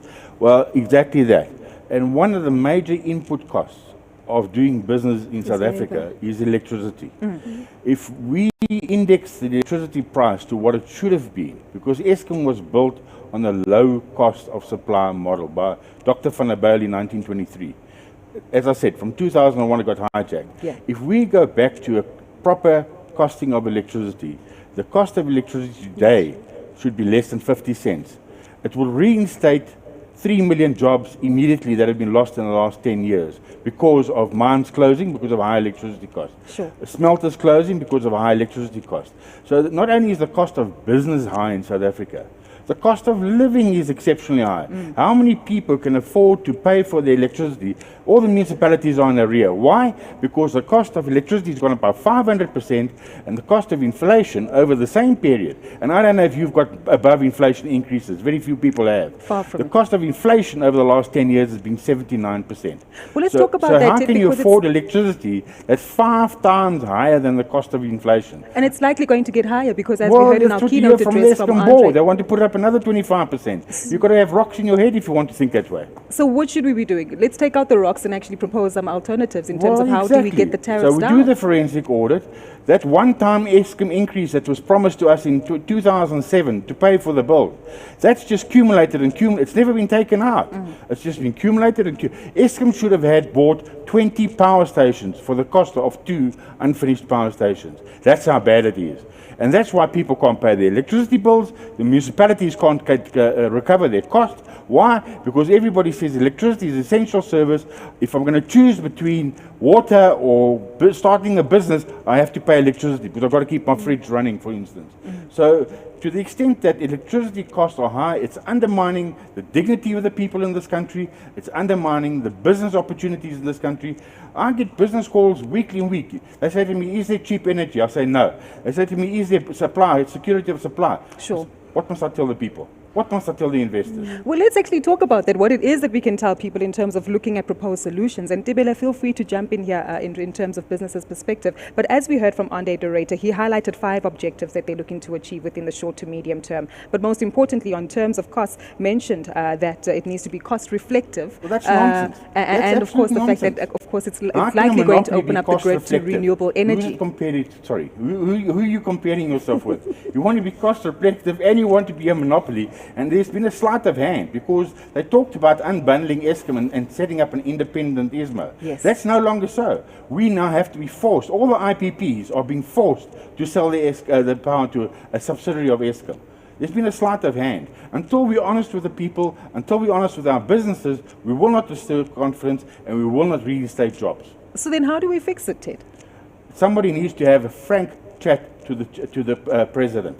The president's been misinformed, unfortunately, and I think the sooner the president and people who have the care of the people at heart get together over a cup of tea and sort out all this misinformation, the sooner we'll get this economy going. I think we might need a stronger drink than a cup of tea. But Dibele, I want to also get your thoughts and feedback on this, because business has been frustrated by the concerns regarding energy, so much so that we've seen ongoing divestment from various sectors as well. So it goes back to what I'd said in my opening statement, that what we need to see as business is the encouragement and facilitation and quicker implementation of these renewable energy projects and plans, and to allow again either through NERSA, etc., just to open up the energy sector and allow private production of electricity so that people can produce for themselves, have secure energy and feed back into the grid.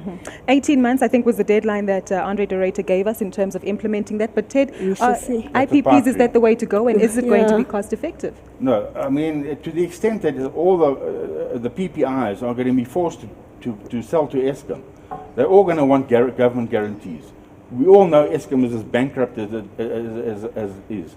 So the fact of the matter is, until they sort out a clear channel from the producer to the consumer without being forced to sell it to Eskom, if that doesn't happen, you're not going to see the investment that everybody's talking about. It's a pipe dream, not going to happen. And then the quickest way is to open up to the grid, as has been said, and allow households who otherwise won't have income. Even the poor households can sell electricity. They've all got a few square meters on their roof that they can make electricity from. Allow them to have a source of income. They'll get 350, as the professor has mentioned, or 1,000 rand a month, depending on how many square meters of roof they've got. That's the way to use them, and you can do it in 12 months. Because you're going to buy from your supplier, I'm going to buy from my supplier, and everybody else is going to buy, and there won't be a bottleneck. It can happen simultaneously. Yeah.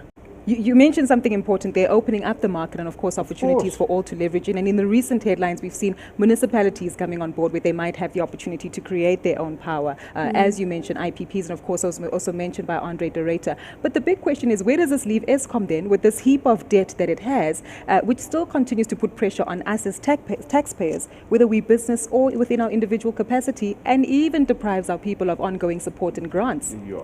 So, until, and I've said this publicly, but nobody's listening on the other side of the line. We're all ears now. 500 billion of Eskom's debt is unsustainable. Eskom has acknowledged that.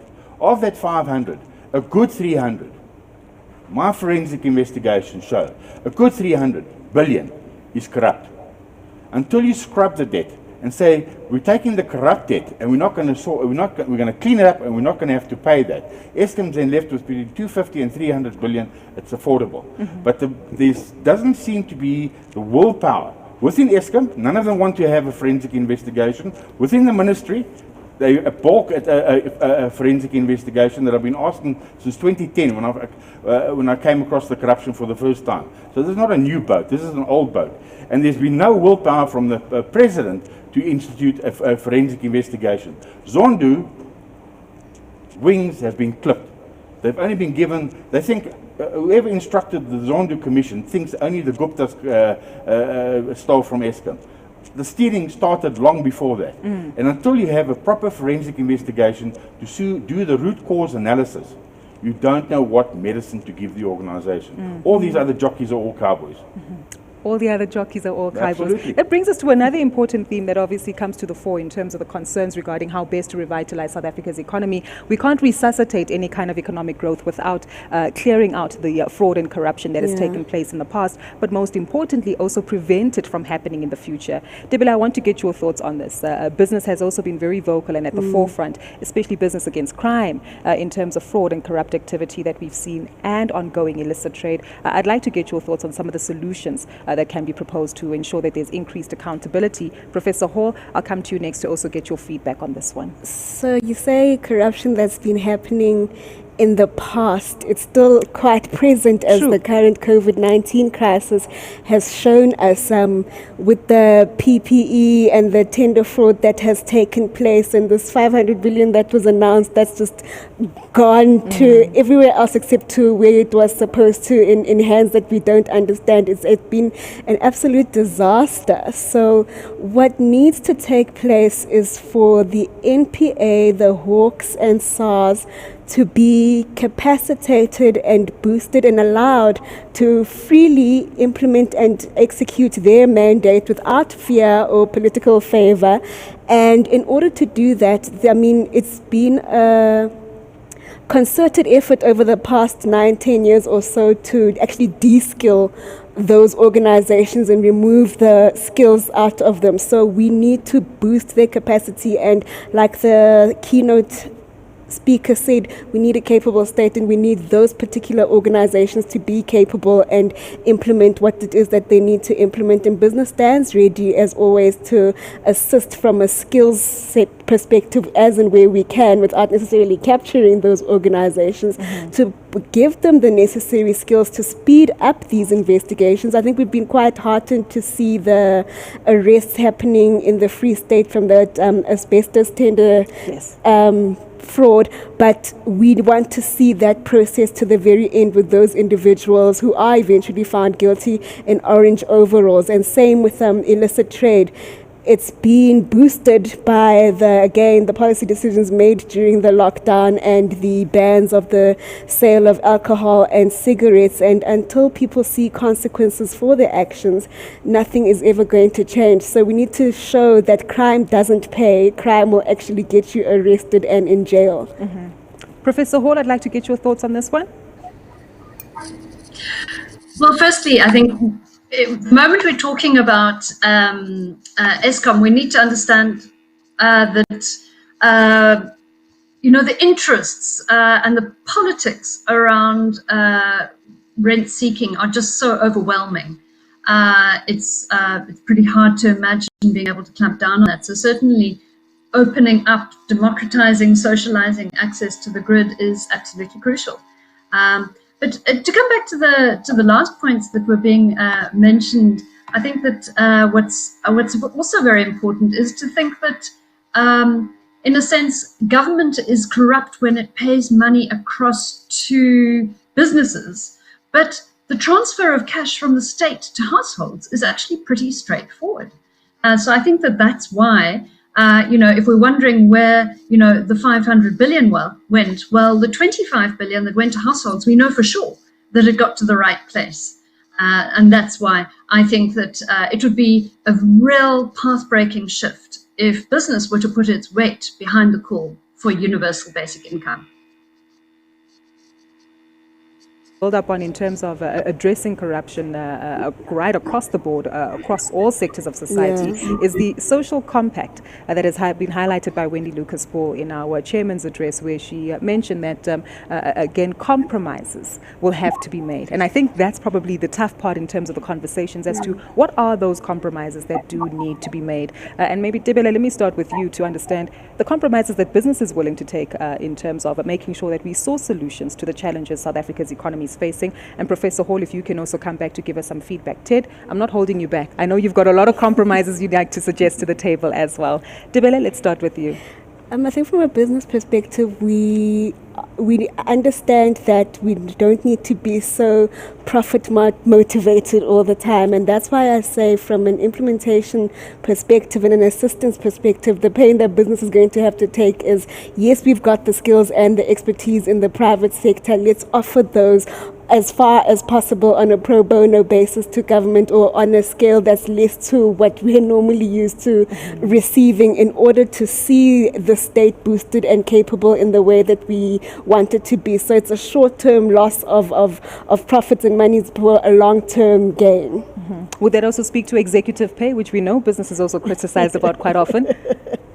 I think that's still a conversation that needs to happen, and we encourage it to happen. And I think we were quite happy to see members of ours as BLSA, the executives and the CEOs, actually sacrifice a part of their salaries to donate that to the Solidarity Fund, which then sourced PPE. But there's a lot more that can be done, and that's a discussion that needs to start taking place.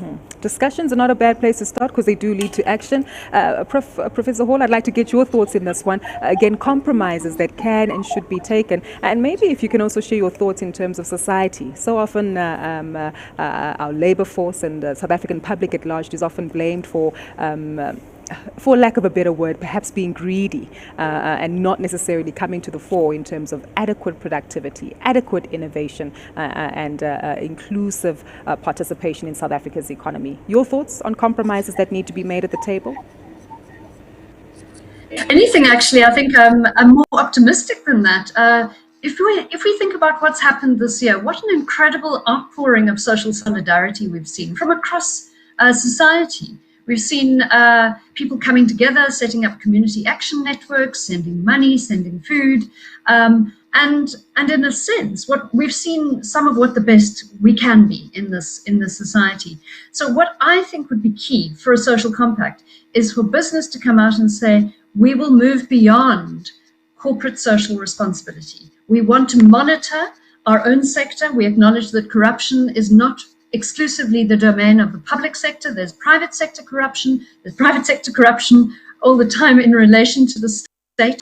We want to be keeping our own house in order, but mostly we want to be at the table promoting not just improvements in production, in the productive economy, but improvements in distribution. And this, I think, is the game-changing kind of paradigm shift, which is for business to see that fixing our distributional regime and the most effective way being through grants, as not being the antithesis of growing the economy. It is, in fact, the basis for it. So what I hear is everyone can agree we need a capable state. No matter what we want it to do, we can agree on that.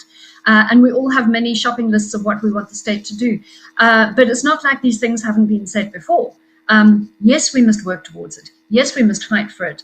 But let's not do so at the expense of asking the state to do what it already can do well right now, and which, with businesses backing, it could well be doing, which is saying, let's pay the money. Let's go for a universal basic income. We're beyond a point of being able to wait for the creation of jobs over time. We have to fix our distributional regime in this country. And I think that it's a matter of national, not just national importance. In a sense, it's crucial to the security of our future. Thing that you mentioned that, and of course, speaking to the sustainability of our future. And Ted, that makes me want to ask you, if we are going to focus more perhaps on supporting our society with a basic income, where does that leave our SOEs? And is there a compromise that needs to be made there in terms of identifying the strategic players and letting go of those that aren't so strategic, but most importantly also understanding how they'll be let go? Because as has been witnessed, privatization isn't always the answer. Absolutely. Let me open up by saying I support the basic income grant. There's nothing as dehumanizing as coming to a robot and seeing somebody begging for their living. I mean, I really, as a Christian, I can't face that. It makes me very heartsore. The second issue is what I think we need to do, and I hope the new government has got the guts to do it, is to depoliticize the network state-owned enterprises, because really they are holding us all to ransom. You aren't allowed to access the grid. Why? Because Eskom's got the statutory monopoly. You can't access the railway networks. I mean, the railway networks, and I did my apprenticeship on the railway networks as a shunter, of all things. I mean, at one stage, that was the biggest railway network in the southern hemisphere. And it was only at a quarter of its development plan. And it was cheap, and it was affordable, and everybody moved stuff by rail. Now everything gets moved by trucks, people get killed, even Eskom moves coal by trucks, and the roads get damaged and everything. I mean, the costs are ginormous. So what we need to do, and until 2001, just by the way, Eskom had a governing council represented by stakeholders, and most of those stakeholders were industry, mining, smelters, big industry. Mm-hmm. In 2001, they took away all those stakeholders who said, keep the cost low, and they put politicians in, or politically affiliated people, and they didn't care a damn about costs. So really, I think we need to, if you talk about compromise, then the people who have hijacked the economy need to compromise and give it back to the people who know how to steer the economy. Tough calls that we're calling for, and of course conversations that do need to be held and carried forward as we do embark on our closing remarks. And I really... The public sector wage bill and the fact that needs to be reduced drastically. In addition to that as well, we need to see SOE reform, and like you said earlier, we need to prioritize which of the SOEs are important and which are vanity projects. I mean, more money spent to was SAA is not going to boost business confidence, is not going to boost anyone's confidence, and the investment was in not the investment that we want to see won't come into the country if people see that the money, the small little bit of money we do have, we are spending on projects that actually don't add to anything. So those are the sort of things that we really need to see come out of this the budget speech coming up in October. Just a few of them, and like Ted said, addressing crime and corruption as well, and more plans to tighten up illicit trade, because of that and what's been happening, the government revenue is anticipated to reduce by about 14%. So that's a low-hanging fruit there. He could actually get more money to do what needs to be done. Exactly. Sounds like SARS versus SAA. I think we all know which one weighs more heavily and more importantly in some of those conversations. But I'd really like to thank my panelists for giving us some nuggets to really chew on in terms of elements that we do need to implement in terms of resuscitating South Africa's economy. What's been clear is that it's going to be very difficult. It's not easy in terms of the implementation that needs to take place, but most importantly, social cohesion, compromises that do need to be made, and also clarity in terms of key state-owned entities that are pivotal to South Africa's economic performance. I think we should all be encouraged by the words that we've previously heard from the Ghanaian President Nana Akufo-Addo, that in light of this pandemic and in light of our economic crisis, we don't know how to bring back human life, but one thing we do know how to bring back to life is an economy. And most importantly, it starts with conversations that translate into the right strategies and policies. And more enjoyable today. Some gave us a chance to even touch the sky. At the heart of BCX lives the spirit of innovation, even in the hardest of times. Our most important customer is yours.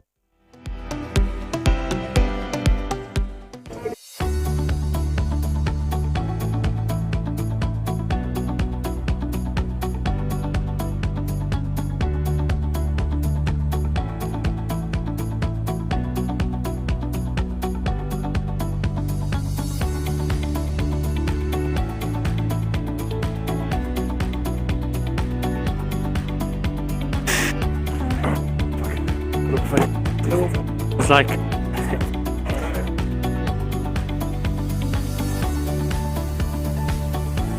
Tell me, what's the hashtag, or where can one watch this online? Okay, don't worry. Okay, thanks so much. Okay, bye. Thanks.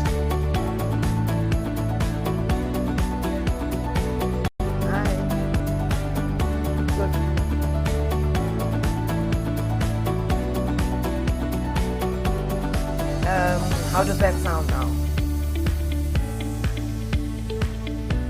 What do you mean by level?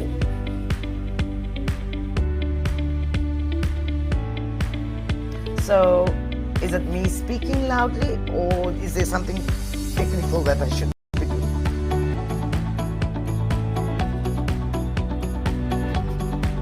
Okay.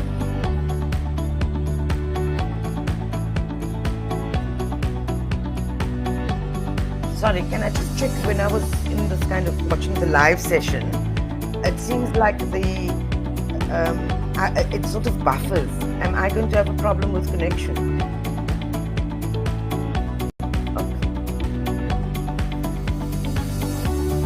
Okay.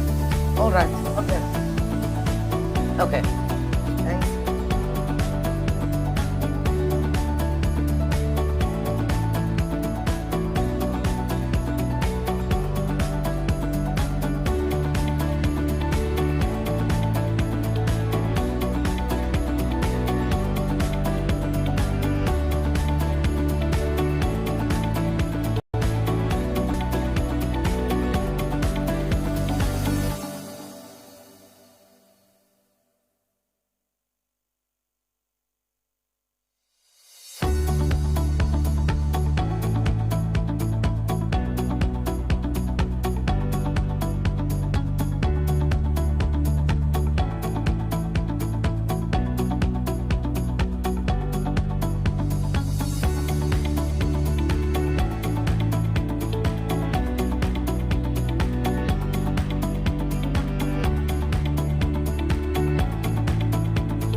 Welcome back, ladies and gentlemen, and thank you very much, Gugu, for that riveting conversation.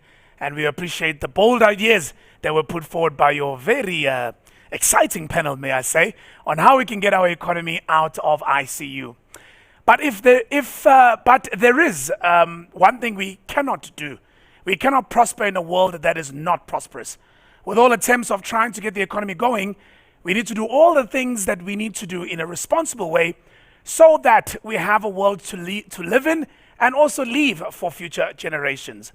That is why the issue of the environment, and in particular, the matter of climate change, becomes key.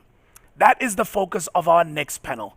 And this panel will be hosted by someone that will no doubt look and sound familiar to many of you after 12 years that he spent as a broadcast climatologist on SABC TV. Simon Gear is an environmental and science correspondent, as well as an air quality and climate change scientist. We're honored to have you here with us, sir. Please, over to you as you handle the panel discussing how do we manage climate change to become self-sufficient.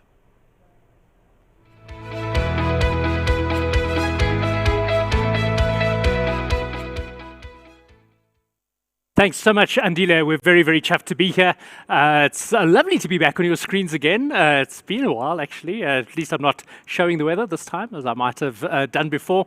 And with me is a very, very well-qualified and well-esteemed panel to have a little bit of fun with this topic over the next 45 minutes or so.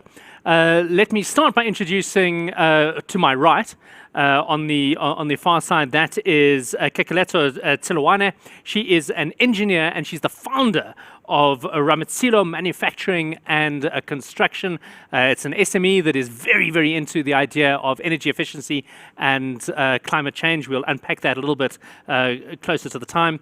Next to her is David Nichols. He is the chairman of the South African Nuclear Energy Corporation. He's also worked very, very high up in Eskom and has been in the energy space in South Africa for many, many years. Welcome, David. Then across to my left, close to my left here, that is Dr. Inga Jacobs-Marta. She is the country rep for South Africa for the International Water Management Institute. Welcome, Inga. And then on her far left, that is Shamini Harrington. She is the VP. VP is a very, very American term, isn't it? The VP for Climate Change of all companies, Sasol. So I'm really, really interested to find out how she deals with her very empty inbox through the course of this discussion. Let's start, though, with Tasneem. Tasneem, you and I have been on panels before, I think, when we've been talking about climate change issues. We've generally been in front of quite green audiences, but I'm going to push you a little bit today and ask you, can a country like South Africa afford to be worried about climate change? Should we not just be pushing forward and sorting out our economy? Thanks, Simon, and very nice to see you again. And also hello to all the panelists and all the participants. Well, Simon, I think that the appropriate question should be, can we afford not to address climate change? And I think that the important mindset shift around climate change being viewed as an environmental problem is something that we really have to address in this country, and also just not in this country alone, because it is not an environmental issue. It is deeply economic and deeply social. Also, climate change is not a theoretical concept. It's not a theoretical threat that is going to happen in the long term. In fact, we know that we are experiencing climate change today, and it is getting worse and worse in terms of the impact itself. So this is, again, something that we have to, as I said, shift our minds around, but also be very clear that the science is becoming far more assertive in this space and far more confident in its findings and in its attribution. And especially the recent, the Intergovernmental Panel on Climate Change, the esteemed panel of scientists across the world that has come out with their 1.5 degree report, a special report that highlights the fact that if we do not radically transform our systems within this next decade, then we stand very little chance of preventing dangerous and runaway climate change. And so we do have a challenge, and that we do need to listen to the science. It would have been like us saying, well, we won't listen to scientists to advise us how to deal with the COVID pandemic as an example. So we have to be consistent. Science is important. Also, the science has told us if we are going to have these radical transformations, then we obviously have to have very inclusive processes to address these transitions that we are going to be needing to do. And South Africa is going to have to grapple with this need for a transition. We need to also... Let me jump in there quickly, Tasneem, and I'll just ask you. Sorry, let me also just quickly introduce you, which I'd forgotten to do. Tasneem, of course, is the Executive Director of the Climate Action Network International. Tasneem, I mean, you mentioned the COVID response, and I thought that was a really interesting example, because if there's one thing we've learned about following the scientists in COVID response, is scientists are very, very good at giving you good answers for their area of expertise. So if you listen to an epidemiologist around COVID, you know you've got to lock down your entire economy and often bankrupt a country in order to try and get rid of it.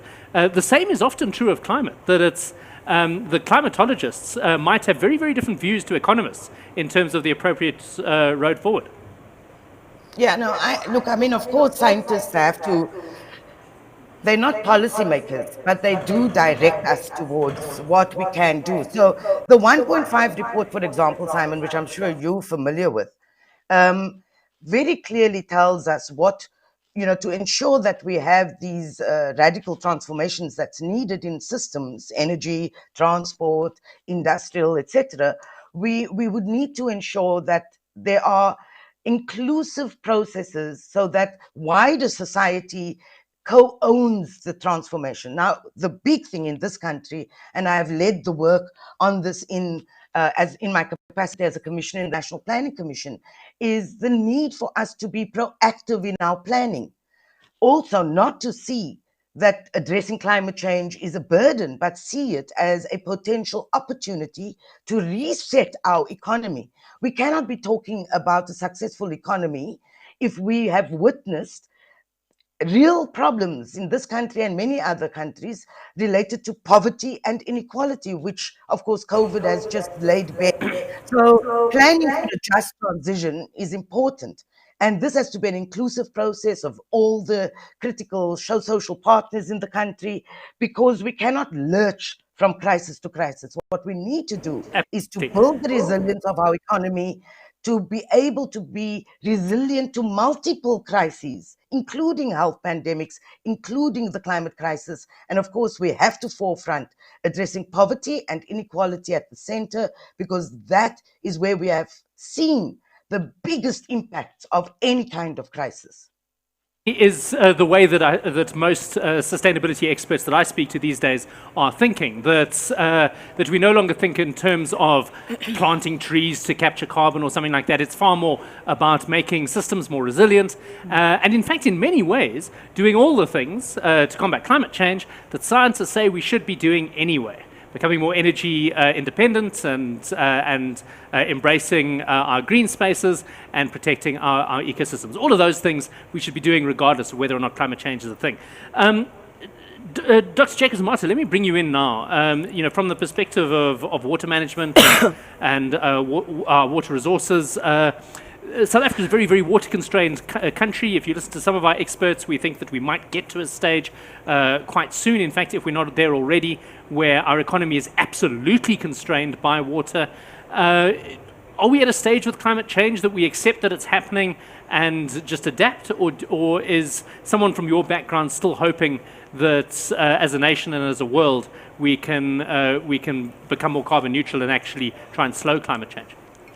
Well, I think maybe just to say, I think, picking up also on Tasneem's point, I think we're reaching a stage where climatologists and economists, there's a bit of convergence, that climate adaptation done right will lead to better development, better growth.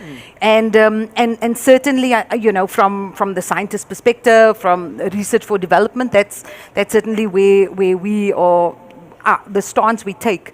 I think in terms of the policy framework, I think there's still some ways to go. So, while we do have a very sophisticated climate change governance framework, there's a lot of, it's a classic case, of robust policy development, but we're lagging in terms of implementation. And it's the same in the water space as well as climate. So I think there's lots of space for us to improve. And certainly, if we look at where we've come from over the past 2 decades, we've certainly seen the evolution of the policy framework, but there's been a bit of a delay, certainly since 2010, 2011, in terms of implementation.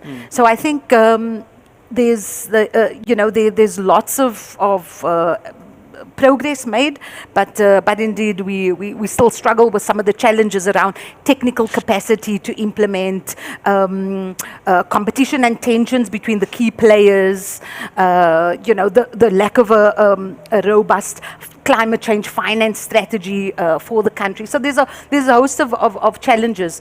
One maybe also to pick up on is this sort of disconnect or this policy incoherence between climate change goals and also development goals that we find in things like our IPAP, Industrial Policy Action Plan. So certainly to move to a point of convergence is where we should be talking. Yeah, I mean, the scary thing there is you say something that I must have heard 100 times in panels like this. In South Africa, we've got good policy, we've got good direction, we've got good knowledge, but we fall down on the technical actual application of all of these things. Unfortunately, let me move across to Kekulethu, who doesn't have the luxury of worrying about the sort of big policy type stuff. You've made the decision really to make this a core part of your business. Do you want to just quickly introduce to us why that is so, but also what informed that decision?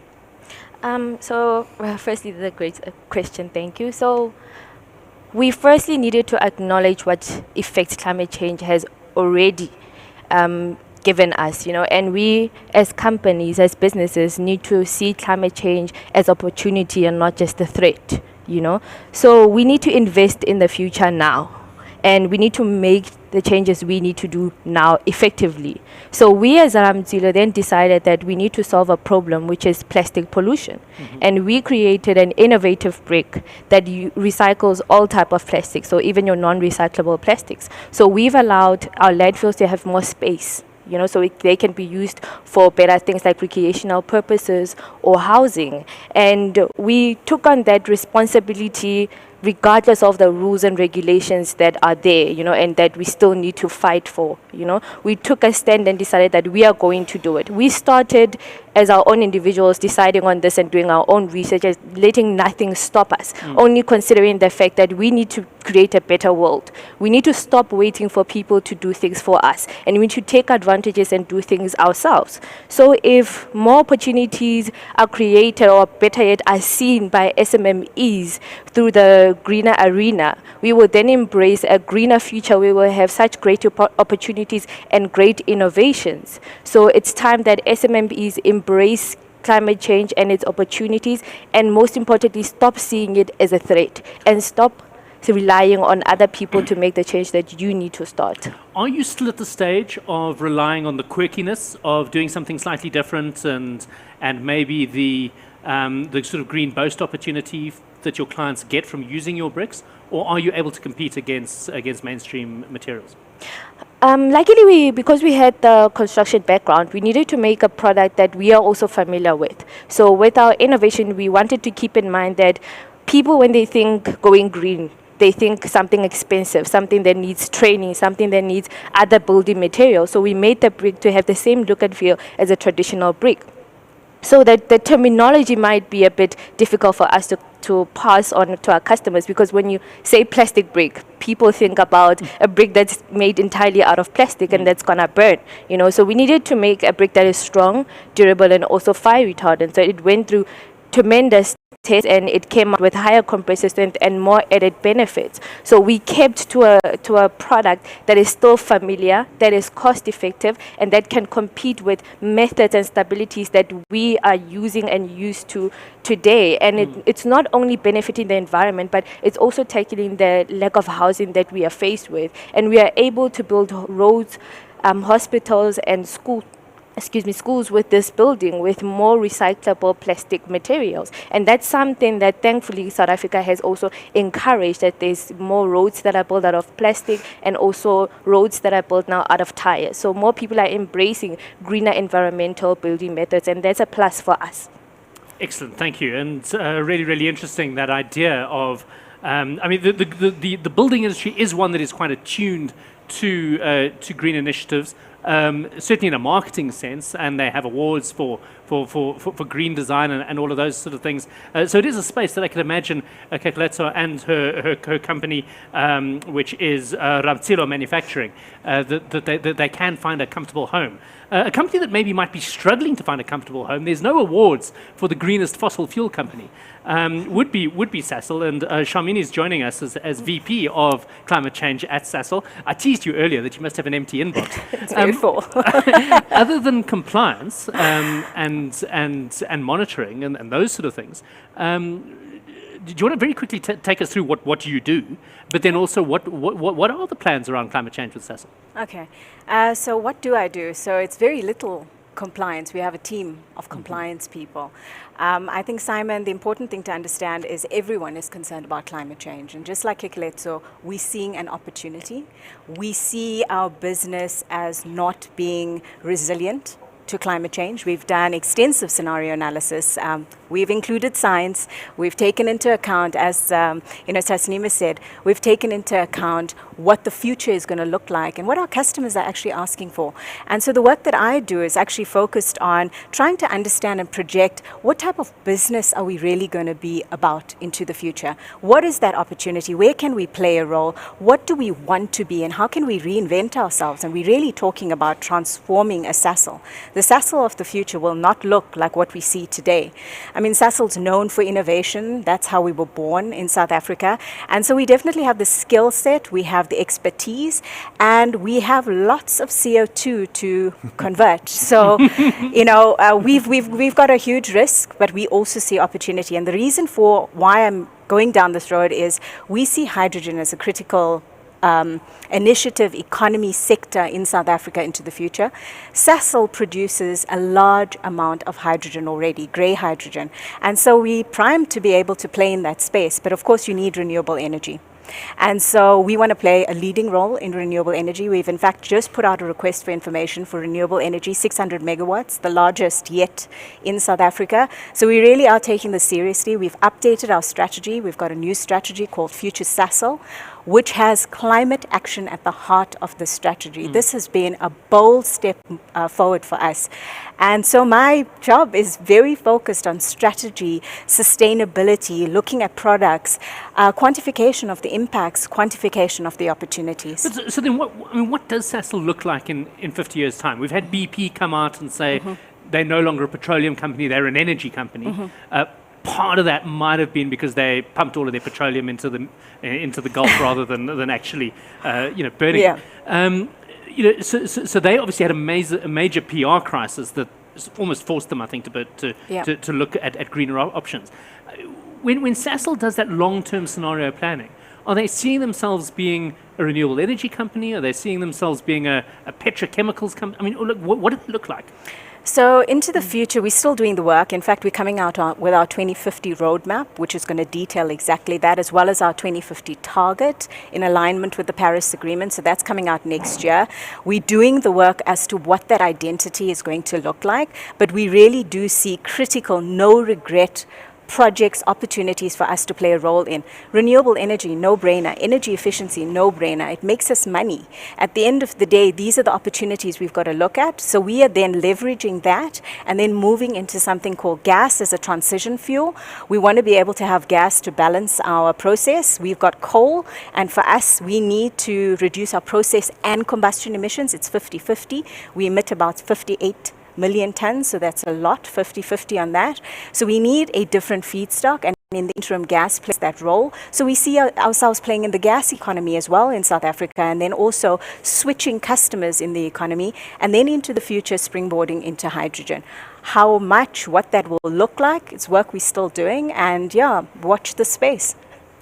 David, all of this requires an underpinning electrical grid that's going to work, that's going to function.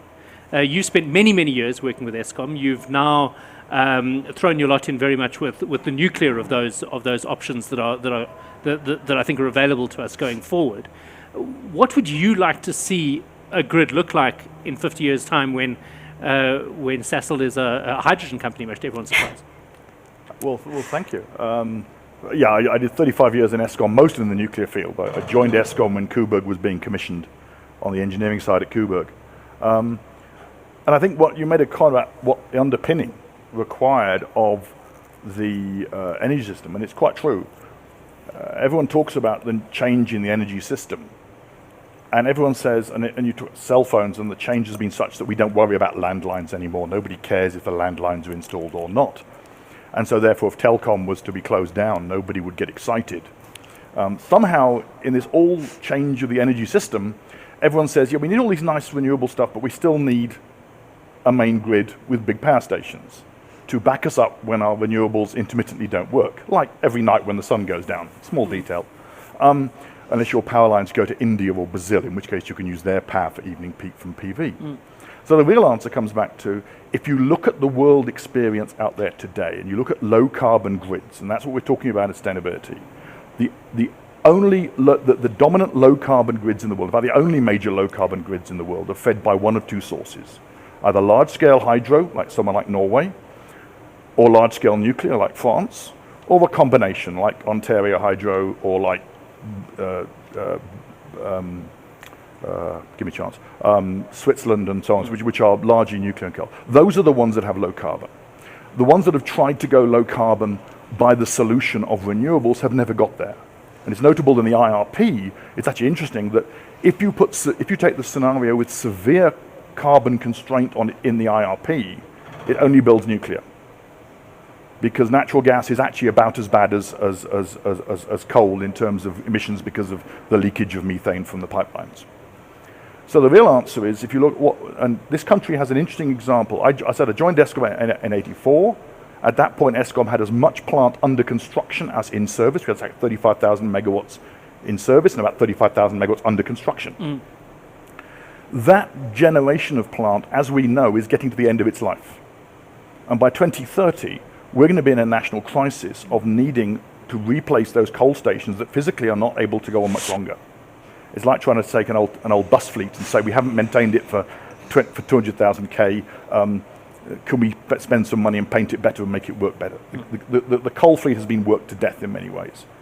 So the question really in the country is, what do we bring in as a low carbon solution to replace dispatchable plant in the form of replace the coal stations? And there are 4 technologies in the world that have ever been used to generate baseload power in a grid, and one of those is hydro, one of those is coal, one of those is natural gas, and one of those is nuclear. And there were countries in the world that have done any one of those to make their full capacity. We were a coal utility. We have no hydro. With due respect, Grand Inga is a brilliant hydro scheme, absolutely stunning. It unfortunately is about 4,000 kilometers away with a power line, and nobody on earth is suggesting we should have the lights in Joburg controlled from Kinshasa. Just for that comment, may like our neighbors, but there are limits. We have no hydro. We're a dry country, water resistant. So the answer is that of those 4 solutions, the only one that is low carbon and is available to us is in fact nuclear. And the other funny thing about nuclear is the funding is that it's the only technology where funding is actually quite a simple activity. Because everyone talks about nuclear, nuclear is too difficult to fund. Well, the answer is buying a nuclear power station is like buying a motor car. When you go to the vendor and you say, I want to buy my new BMW, and he says, but I will not provide you with any finance. You say, I'll go and find somebody who will. And the answer is, everybody who gets nuclear plants ends up getting finance with them. And it's a standard approach. When I was involved in the bid process in 2007, 2008, which was killed because of the financial crisis, we were getting finance bids from 100% finance coverage, repayment starting after plant startup. And the interest rates are incredibly... So are you getting those from other nations? From nation states offering that finance?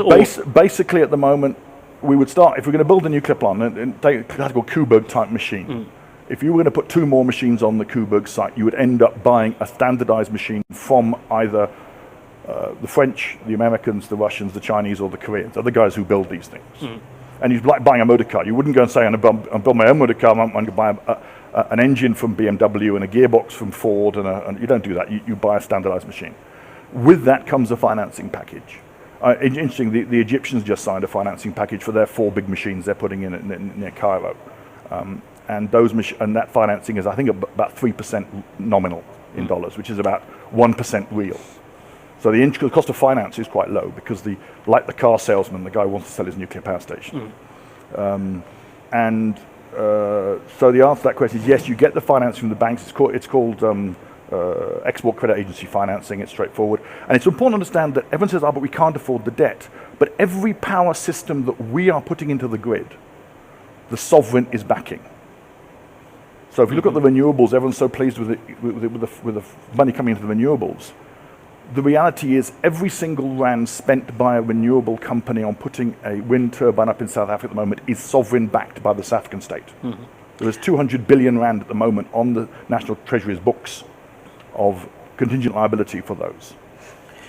And so the idea that somehow this is only nuclear has this problem. If you look at nuclear, you will get the money from overseas. The other problem you've got is that if you build a nuclear plant, the finance will be raised in the country of origin.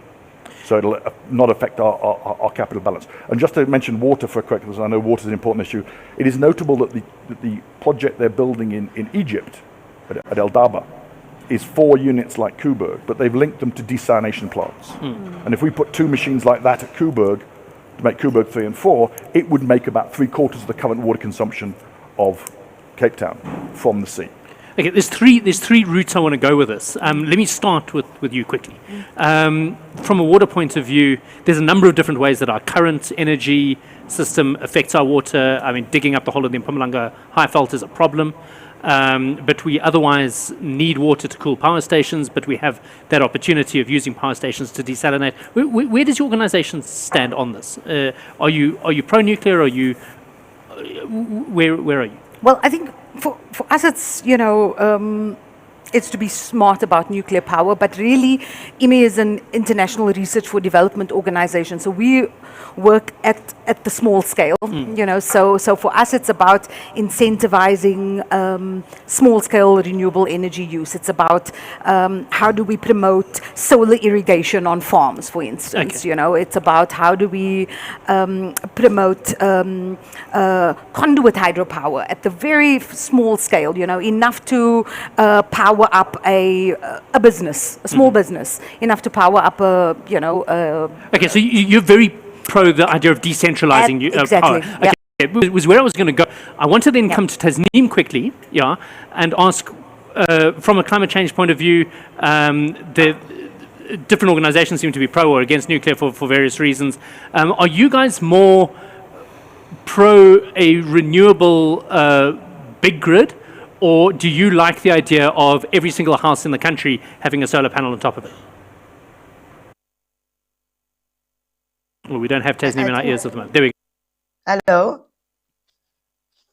Can you hear me? Yes, we can. Okay, so firstly, I don't think there's a one-size-fits-all. I think there's space for the kind of big renewable energy infrastructure. There's, especially in a country like ours, a real space for decentralized mini-grid or microgrid systems, etc. So I think we have the luxury of looking at what is most appropriate for our development needs, actually. And renewable is an infrastructure that is extremely flexible in terms of where it is located, and so very open to decentralization. I really do want to challenge David, and I think I do want to challenge this notion still that exists that we need huge infrastructure with massive base load and this kind of fixed massive grid system that connects the whole country. I think if we're not going to do what, in fact, Shamini has been speaking about, that Sasol is doing, looking into the future, where are we actually going? And I think we would be completely swimming against a global stream if we still want to maintain these outdated ideas about how energy systems work.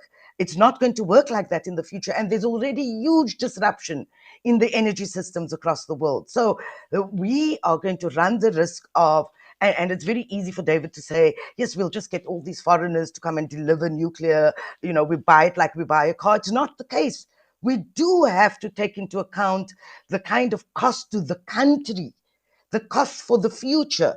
And it doesn't include, of course, what we do with all the kind of risky risks in terms of health and environment with waste management around nuclear as well. So I think having this false debate about, the only low carbon technology that's viable is nuclear is wrong in this country. Our own CSIR has come out with studies and done the modeling work and has demonstrated that the low cost options actually does put renewables in the lead of any technology choice. Now, of course, we're not going to go to 100% renewables tomorrow. That's exactly why if we're saying we're going to be carbon neutral by 2050, we have to look backward and say, well, what do we need to put in place in these next years to be able to transition to where we want to be in terms of carbon neutrality in the country by 2050? Nazim, let me quickly give David Wright to reply then, and then I want to bring Kekeleto in quickly. Sure.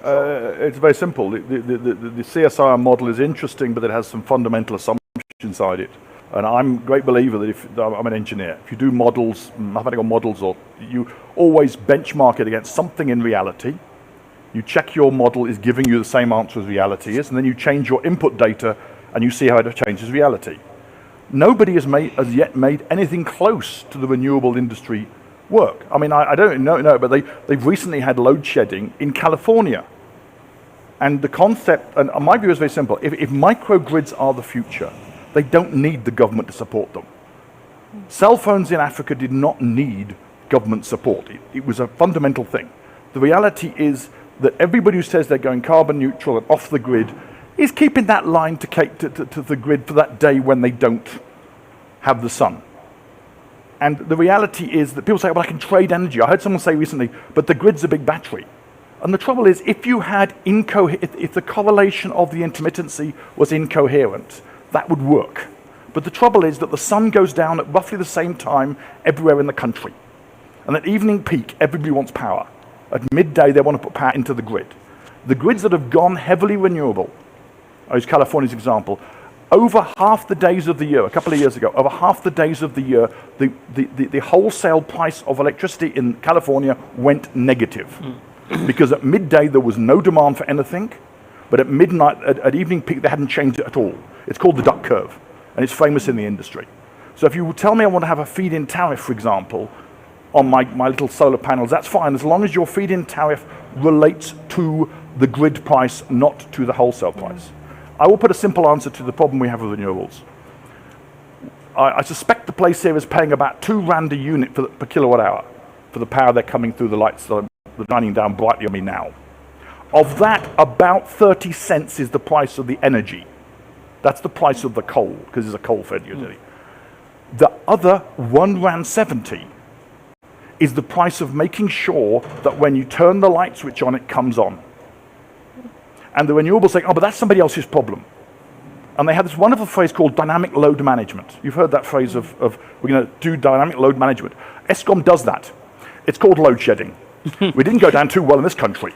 So the idea we're going to run a country on the basis of perpetual load shedding, which is where California is now, is something. And the chances out there, the people who have achieved low carbon energy in the world, if you look at Europe, and you look at the European Union, anyway, I've got some data on it, you'll find Norway comes top, big hydro, followed by Switzerland, nuclear and hydro, France, Sweden, half nuclear, half hydro, and so on. Germany is actually in the bottom half of the curve. Germany's CO2 emissions are about 4 times that of France, and their prices to the consumer are about 50% more than France, and 3 times the price in this country. I can make a model on my Excel spreadsheet which gives you any answer I want. But if I cannot find somewhere in the world where that answer actually is being achieved, then I'm questioning it. And if you believe in microgrids, this is a non-discussion. Because if the microgrids are a non-discussion, if the microgrids are the solution, then you wouldn't need Eskom. Like Telkom, it'll just disappear. Let me now come in and bring Kekeleto in here. And the question I'm going to ask you now is not try and catch you out. Please understand, okay? But you're a small business owner. You've put your business out there as a green business. What energy do you use to produce your brick? So we still, that's why I'm so fascinated by the ideas, and something that we still need to face is that we still rely heavily on fossil fuels, and it's a concept that's not going to take us a year to change. Are you on-site fossil fuels, or are you using Eskom?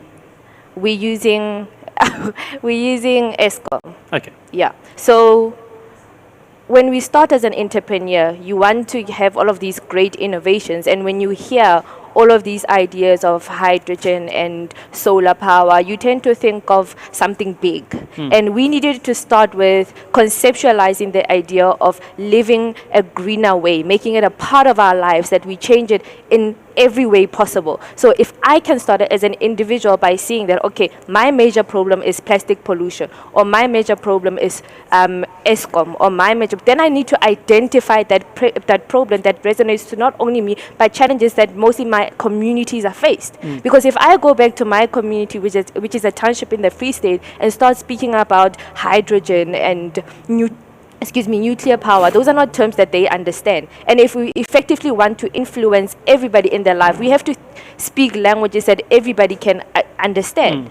Like David is saying, that he has concrete advice that works in favor for nuclear. And I'm no expert of nuclear, but if nuclear works, how about we then find solutions to waste? How about finding solutions to making it more feasible for us, instead of saying, okay, this is an idea, let's start by bashing it. Even with coal, we still have major problems with coal. I live in Sasolburg, where people have chronic asthma from the pollution, where even our cars get affected by the pollution. But I didn't sit back and say, okay, what can I do? It's Sasol, it's bigger than me. I then started, okay, I will make the small impact to make changes. Yes, I know it won't happen today, but I'm fighting for the future. I'm fighting for a greener life that's bigger than me. An interesting point, and bringing Sasolburg up is fascinating, because I was at varsity with engineers who went on to work for Sasol, and I can't think of another business where the broader environmental impacts of a business affect the actual employees. Everyone has to go, almost like their national service, they have to go and do their 2 or 3 years at Sasolburg before they get to come and sit in Rosebank. Yeah. But from what you said earlier in terms of hydrogen, you still sounded like a big energy company that wanted to provide solutions for baseload power. You guys are not really getting involved in decentralizing power, eh? No. That's not our focus. So we are focusing on firstly decarbonizing our Eskom imports. That's what we're doing first. We also self-generate ourselves, and we have a mix of coal and gas. And we're looking to add also decarbonizing that into the future. But exactly what David was talking about, we're trying to find a flexible power generation source that can be both a feedstock as well as an opportunity to decarbonize the self-generation portion. And that's why gas comes out. Yes, nuclear might work for power generation, but as a feedstock to move from coal to something else and then into hydrogen, we need an intermediate. And that's exactly where gas plays a role for us. And Sasolburg is a prime example for that.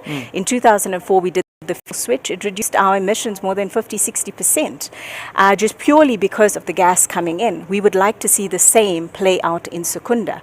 And if that happens, it allows us to integrate with renewable energy and then have deep penetration of renewable energy to then split those molecules to get hydrogen, green hydrogen.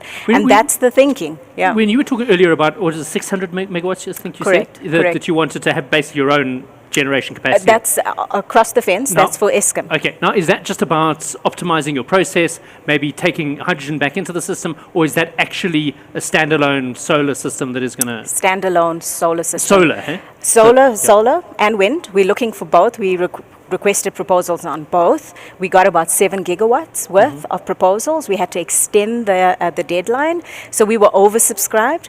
But in addition, we are constructing 2 10-megawatt solar PV plants ourselves. So we've put out an RFP for that in addition. So we're going to be starting with that fairly soon. And that's going to be one in Sasolburg, one in Secunda, to start testing out how this works, what are the mechanisms. And we're also looking at an innovative mechanism around how to set up the business construct around exactly what Tasneem said, the just transition, critically important. We have coal mines. If we move out of coal, what happens to our employees? So you brought that up. I mean, this is a critically important issue. The moment we said to, the world, this is what we want to do, we are looking at decarbonizing, we want to get out of certain feedstocks, we had employees extremely worried, sending emails, requesting us for information. What does this mean? What does it mean for my home? And these are the things we have to deal with. So I completely agree with Tasneem. This is not an environmental issue. It's an economic issue. It's a political issue. It's about what the structure of the economy is going to look like in the future. So I think we're at that stage now. We've got about 5 minutes left. I think I'm going to allow each of you to have sort of 45 seconds of comment. I think let's go in the same order that we started with. I think just two comments from me with this is that firstly, I tend to be quite callous around employees worrying what's going to happen to them. I mean, no one worries about where are all the horse drivers from the 1800s. People find jobs. The economy changes. I think that is something that the economy will figure out and absorb. There might be individual tragedies within that, and that isn't ideal. But as an economy point of view, people get retrained and they move on. But even as an environmentalist, even as someone who's written books on green energy and green living, my priority is that when I switch the switch, I want the light to come on. That's always been, viscerally as a human being, that's what I want. Tasneem, what are your guys' views for the next, just very briefly, 45 seconds. Where do you want to see South Africa go? Well, I do think we want to see South Africa moving towards this carbon neutral economy and society by 2050. And that would include transformation, not just of the energy systems. And Simon, I think it's important for us to understand that the just transition, markets are not going to resolve these things. And you might believe that, but it's important for a just transition to ensure that we plan for these changes, that we ensure that we take care of those who might lose their jobs, reskilling, etc., etc. It's not just the markets are going to do that. We have to plan for that.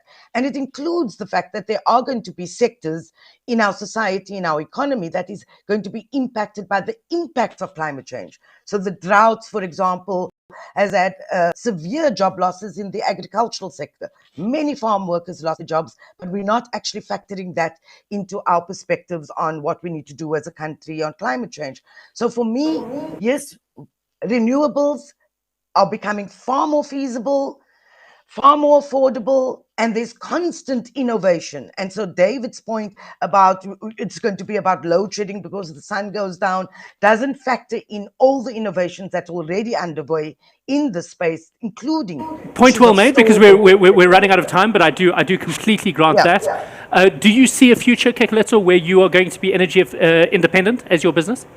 Yes, we do see a future. We're seeing an age where we are going to embrace renewable energy, and we are going to take it upon ourselves to start small, to start with solar panels, to start embracing more positivities around any form of renewable energy. And it starts with us also educating people about greener ways and making it a habitual behavior, with considering the fact that we are already hit by droughts and floods and heat waves. How can we then as SMMEs use that to our opportunity? So if we embrace innovations like hydroponic farming or greener ways to farm, we're embracing small changes that will have a big impact, because when you start an idea small, you are able to increase it and magnify the opportunities and also the saving aspect, So we are seeing it as something that's possible, and it's going to be a new age that's going to come soon. More people are aware of environmental changes and they're embracing So it. from a business owner, incremental change, hoping that will ultimately have a difference. David, there is that temptation to have a plug-and-play nuclear station that we can put in, but do you see a future? You used the cell phone example, where none of us could have predicted that everyone, even the guy suing a bus stop is going to have a cell phone. Do you see a future where each house is energy independent? I would love to, but I see no technology. There's no technology on the horizon that comes close to meeting that requirement. Everyone's doing so my plea would be to avoid ideology. And I'll give you an example of that. The present financial crisis in this country, which started in 2006 when the lights stopped going on, was a function of an ideology in the mid-1990s that the free market would meet the power demands of the country. And Eskom was told, don't build power stations, the free market will do it, and that's the future. In 2004, the government said, is the 2007 crisis still going to happen? And Eskom said, yes. And the government said, who's building the power stations? We said, well, we aren't. You told us not to. So Eskom was told to rush into a massive program at incredibly short notice, such that anything started that quickly is going to end up badly, and it did. Then we found the only way to get people to do private sector power was to give them government subsidies and prices that exceed the market price by a factor of several times. And we're still in that mode now if you take the cost of energy versus the cost of actual power. So a lot of it actually, we literally got a minute left. Right, so I'm take the practical solution. We must prove that what we're doing is going to work. We cannot afford to have another 2007. Last couple of words. For me, it's about the local level. You know, it's about the decentralized approach. So it's about incentivizing carbon farming. You know, investing in climate smart agricultural practices, for instance. Like I said, solar irrigation.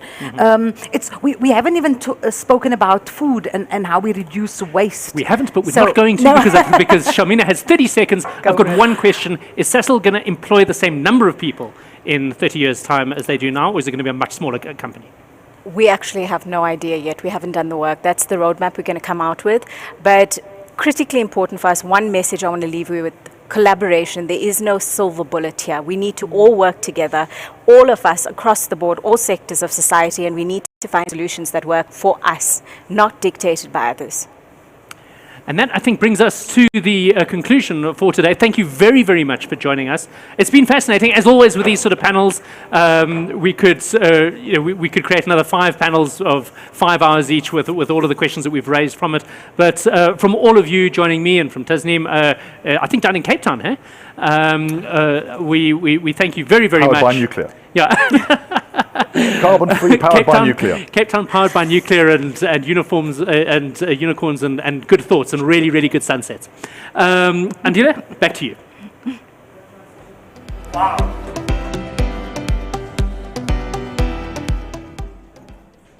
Wow, thank you so much for that very important discussion, Simon, and your panel. It's an important conversation that doesn't often get the attention it deserves. It was really, really good to see you guys really get on into it in detail, leaving us with a lot to chew on. Thank you very much. Speaking of chewing, we are now going to take a short 5-minute break.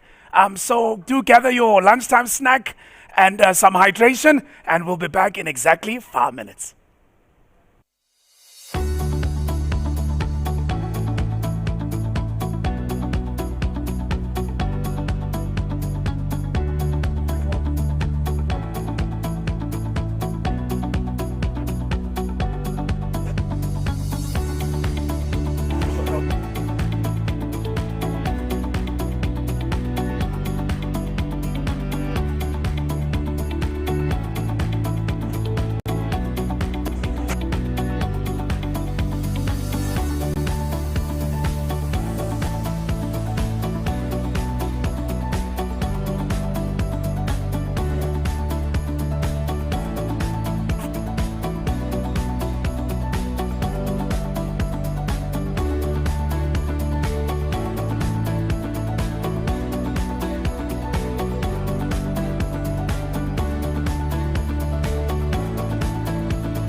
Welcome back, ladies and gentlemen. I hope you enjoyed your short break.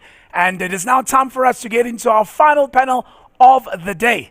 And the focus is on the fourth industrial revolution. Now, you will remember that the fourth industrial revolution is premised on the fact that technological change is accelerating, technologies are converging, and because of this velocity, scope, and impact of all of these changes, we have entered a new technological era. The term was first coined in 2016 at the World Economic Forum by its executive chairman, Professor Klaus Schwab. And since then, it's become quite the word to be used when people are talking about just the pace that technology is moving at and to what extent it affects our daily lives. We're going to get into that question, but here we're going to focus on two elements on 4IR. The first being on its ability to create jobs, and the second to grow the South African economy. And that's an important distinction because growth doesn't necessarily mean jobs, as we've known a few years ago, in fact, a few decades ago, under the Thabo Mbeki administration, where the issue of jobless growth became quite the thing. And this question keeps coming up when people are talking about the fourth industrial revolution.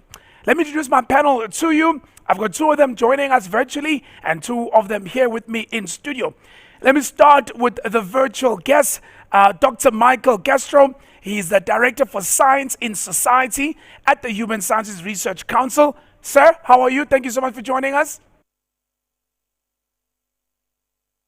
Thank you very much for having me here. It's a pleasure to participate. Staff, that's my way of checking we can hear you and you can hear me. And the founder and CEO of Identify. This is a remote biometric identity authentication company. And his name is Gur Giva. Gur, can you hear me? I can, loud and clear. Thank you very much for having us. Lovely stuff, Gur. And then here in studio, I do have with me two gentlemen I've spent some time with. On my right-hand side is Professor Brian Armstrong. He's a young professor at the Wits Business School at the University of Witwatersrand, and also chair of the digital business, yes? Yeah, in a way. In a way. It's great to be here. I look forward to the conversation. Lovely stuff. And then on my left-hand side, the man who's head of sales at BCX. He's a Chief Sales Officer, Shaheen Vauda. Thank you so much, my good sir. Pleasure to be here, Andy. Is it fair to ask how sales are doing in these COVID times? I'm being recorded. I'll plead the fifth. You're pleading the fifth right now. Okay, we're going to leave it there then. Gentlemen, thank you so much for joining us. I know it's late in the day.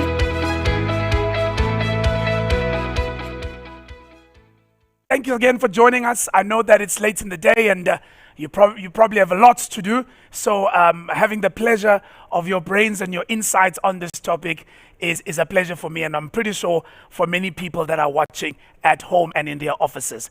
I would like to start the conversation around, let's call it the definition and relevance of 4IR, because it's often talked about, it's often discussed as this thing that's happening somewhere in the future that we have to go and get to.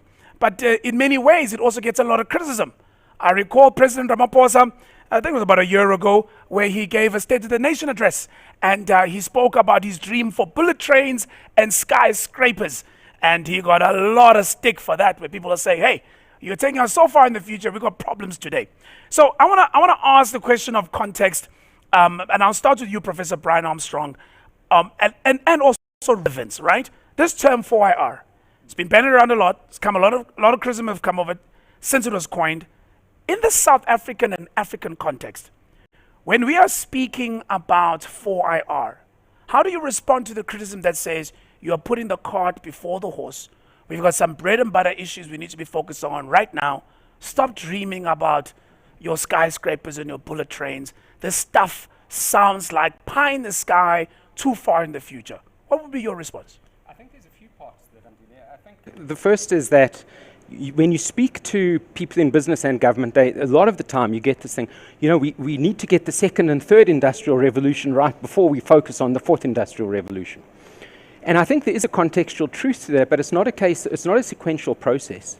We don't have the luxury of saying, okay, let's sort out our electricity and mechanization and the second industrial revolution stuff, and then we'll sort out our computational environment and capacity and the third industrial revolution stuff, and then we'll get to the cool stuff of the 4IRs. We don't have that luxury. It is a case of we need to actually do all of this at the same time, because otherwise we are going to become increasingly uncompetitive in the global market, and we are not going to harness the opportunities that technology throws at us. I think the other key thing is people say, oh, but is this tech disruption so real for us here in Africa maybe compared to other people? I think the reality is we've seen with COVID the impact of a disruption. That was an impulse disruption to the system. Every business reforecast, re-strategized, replanned, started with zero-based budgeting. They transformed their organizations to deal with COVID. The fact that technological change as an exogenous factor happens over a longer, more progressive time doesn't make it any less profound for organizations, for society, for the country. And it is absolutely critical that we respond to technological change in a progressive but aggressive way, that we can make sure that we aren't left behind from a competitiveness point of view, but also a social cohesion perspective. Dr. Michael Castro, let me bring you in here. Professor Brian Armstrong is saying that we don't have the choice, we don't have the luxury. It's not like we can wait and everybody will allow us to catch up. That's fair, but you still got to be ready.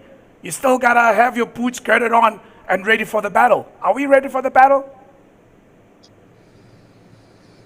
It's not one battle. I would say, I don't like to say it's a war, but it's a strategic environment with many fronts.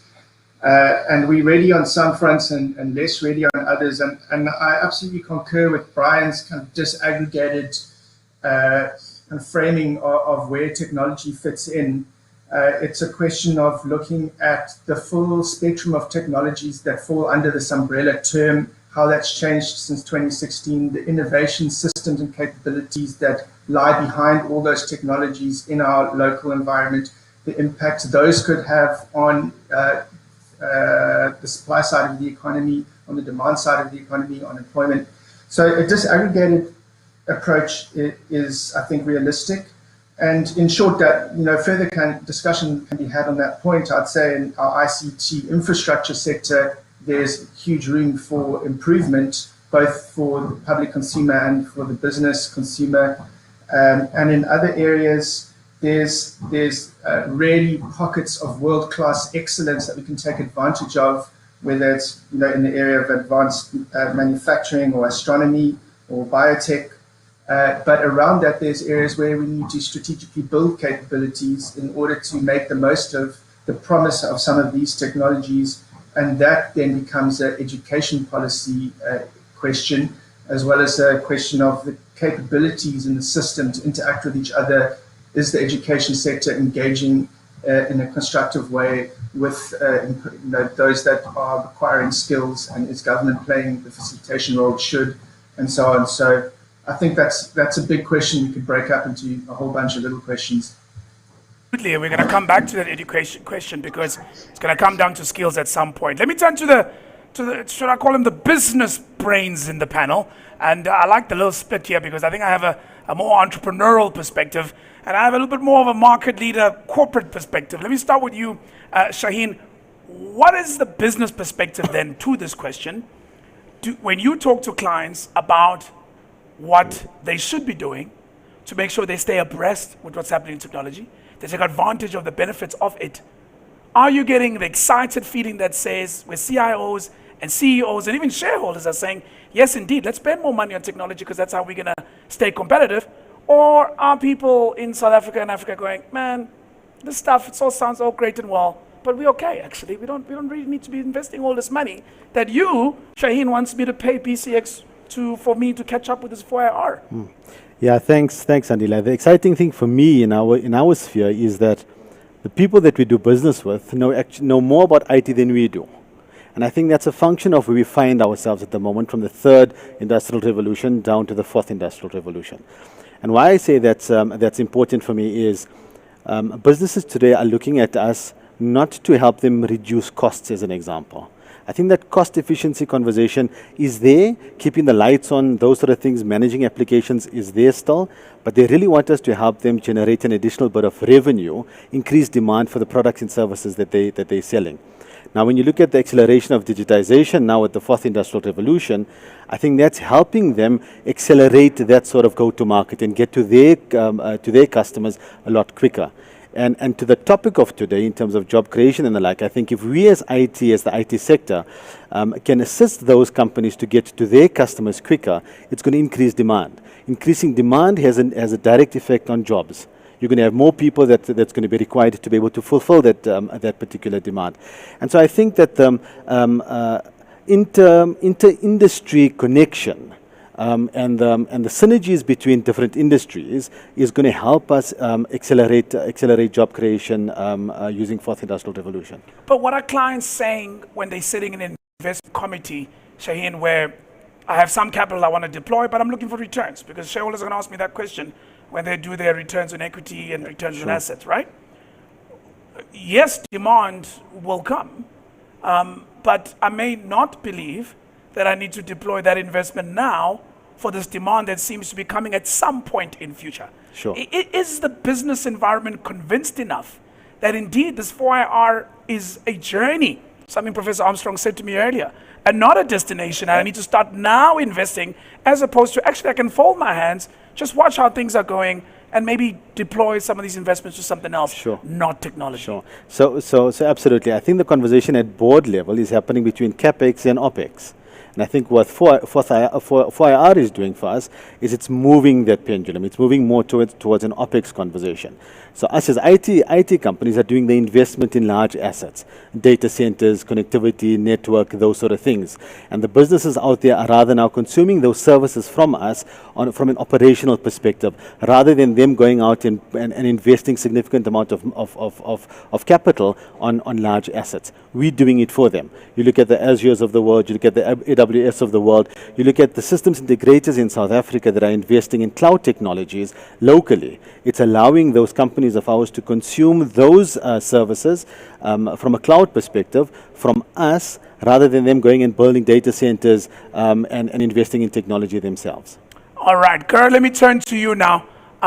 You know, your business, the little bit I did read, is in a very interesting kind of sector around authentication and this remote authentication. I kept thinking about my various apps that allow me to open them just by my face being there. And I thought to myself, if I was a layman, at least I understand this man's business. Are clients listening? Are you getting a sense that from a South Africa and Africa context, we indeed get where we are in this journey of digital transformation? We get the opportunities, and are we taking them?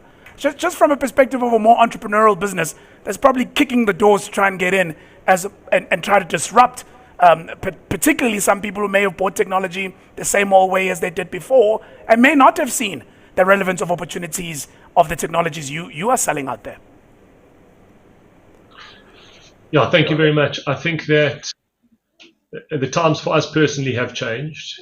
You speak of kicking down doors. We were kicking down doors for many, many years, and it was we were a little bit ahead of the curve, maybe 8 to 12 months ahead of the curve. We were chasing big clients, dealing through procurement, going through the treacle of big business understanding biometric authentication and bringing it into its daily processes. But that has changed, and changed very quickly. COVID and the pandemic was an accelerator of moving from finger authentication towards face authentication. But we're no longer in this slow, delayed process of being procured. We're in fact, personally, on Identifier side, we're actually being chased very hard by traditionally very, very large businesses, which gave us see you later, see you next month, see you in 2 months. We've got like 3 or 4 procurement people allocated to us per deal from the banks, chasing us to get onboarded. So there has been a complete shift in that sense. I think that it's, do we have the luxury to wait to Brian Armstrong, Professor Brian Armstrong's point, and to Michael's point and Shaheen's point? I don't think we do. It's a flat world, and technology is ubiquitous across the world. You can see how African players, I mean, the banks of this world are vocal and open about the threat that Alibaba and Alipay and financial services present to the continent.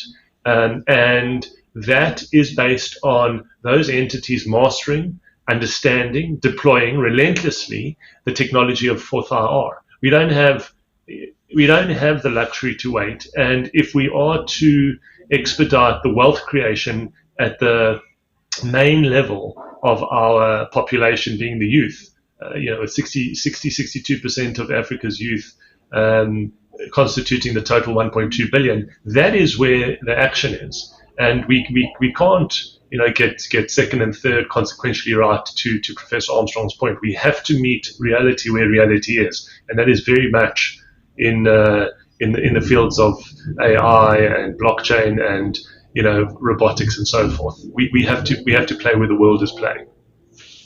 To meet reality where reality is. Great segue to my next question to you, Doc, and this theme of education, which I would like to bring more and more people into. I know that this is your kind of space. The South African education system is not glorified for being created almost anything. Here comes 4IR. Here comes this wave that all you gentlemen agree we just have to catch up. How do we do that when it seems like we're trying to run this marathon with 2 hamstrings? Well, look, I would question all of those metaphors, the race, the marathon, and the catch-up. I would say that there's some analytical ways of thinking about it. I'm experiencing some echo. One is to think about the system and how it calibrates itself in order to meet skills requirements. In other words, there's a supply and a demand side of the labor market and the demand for skills, and critical is getting alignment between those parts of the system. So there's a interaction issue there. But in terms of the fourth industrial revolution and education, 2 main dimensions are curriculum and pedagogical modalities. And the curriculum issue has 2 broad areas of consideration. One is bringing the technologies and the skills that lie behind them into the curricula from the early stage. And that's already happening. The Department of Basic Education has tried coding, for example, in schools. The higher education system has really shifted a focus onto AI and big data. And in the engineering domain, there's increased attention to robotics and advanced materials and additive manufacturing. Those things are getting support from inside the sector, but it's about doing that in a strategic way that aligns to specific skills needs and operates throughout the system at all skills levels. And that's a huge challenge for a system which, as you say, is already under an immense amount of strain. The other more philosophical approach is to think about the differences between humans and machines. And if you take a teleological reading of the 4IR, in which machines become more and more advanced, take more and more of a role in production as can be performed by machines, humans at the same time as building capabilities to run the innovation and the technology need to focus on skills that are distinctly human, which machines are unlikely to replicate. And that's a good argument in my view for looking at what are traditionally and I think wrongly called soft skills, but interpersonal skills, creativity, managing complex environments, empathy, managing relational networks. These are kinds of skills that are highly unlikely to be replaced by machines, and we need to think carefully about how we build those into curricula. The other umbrella is pedagogical modes, and COVID has really brought this to the fore, because for hundreds of years there's been a pedagogical regime which hasn't deviated too much from the classroom setting. You have a teacher, a chalkboard, a textbook, and a group of learners. But the digital world makes it possible to imagine all kinds of other ways of this happening. There's self-learning, there's kind of peer-led learning, there's a lifelong learning that's not just concentrated in the early part of your life. And when COVID hits, that is the wedge that got driven right into the system and into the modalities that are practiced. School children around the world now understand how to navigate online learning platforms. Teachers and lecturers at educational institutions have to learn how to manage that situation, grow their capabilities, and now looking at doing it over the medium term. All those things are happening simultaneously while we process the significance of the individual technological platforms that we're talking about, and while we process our understanding of the organizational capabilities and the political and regulatory environment around the education sector. So all those types of complexities come together, and whatever the outcome is, it's going to be a policy challenge and a political challenge that really needs to be met if we're going to make any dent in the national consensus objectives of inequality and poverty and unemployment.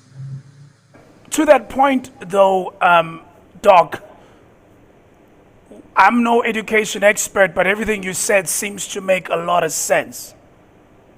How then do we start doing it? What are the impediments? What makes this difficult to action and execute? Well, that is a tough question. And in a sense, this is a political and policy question in a certain sense. And it's moving the needle on it is difficult because it's kind of like a scrum. The pieces are in place and pushing against each other already. It's not really a case of rearranging the pieces, but it is a question of doing the research to underpin our understanding of the system, and it's about doing the advocacy for the change that is necessary, and it's about bringing the different stakeholders together. Firstly, to interact and exchange information about what skills and what capabilities are needed and what is being supplied through the basic education and post-school education systems. But then also to apply pressure in the political space to enact those changes and overcome some of the blockages that exist. I mean, there's blockages in various parts of the system. One could imagine in the labor side. On the private sector side, perhaps there's investment or capabilities that can be unlocked. And in the government space, there we're talking about the public sphere and what the political principles and political constituencies are saying. You, Edwards, I have to ask you the same question. How do we get this right? Yeah, I mean, I think transforming the education sector is a special case of digital transformation. And I mean, we mentioned earlier, digital transformation is a journey. It's not an event. And that's true, but actually, I think it's a cop-out. The question is, we have to do stuff to move things forward. And the reason there's a blockage and what we can do about it, really, there's a theoretical part to that, and there's a practical part. The practical part's more important, but let me quickly talk about the theoretical part. There's a lot of work that shows that there's a gap between the technology that's available and that people use. So there's a gap to people adopting technology. There's a longer gap to organizations adapting their business processes and practices to then use that because they rely on the people being familiar with it. And there's an even bigger gap to institutions assimilating that and adjusting the way they organize themselves. And clearly when we talk about education and government, we talk about institutions assimilating, and there's intrinsically a gap. But that doesn't really help us. The question is practically what can we do about it? I think there's a few very practical things. From a government perspective, I think we need to ask if we want to transform government. Is it appropriate that essentially all government IT services are delivered and managed by one organization, SETA, the State IT Agency? Is that not intrinsically a bottleneck? It may have been an appropriate approach 20 years ago in 1998 when the SETA Act was first promulgated.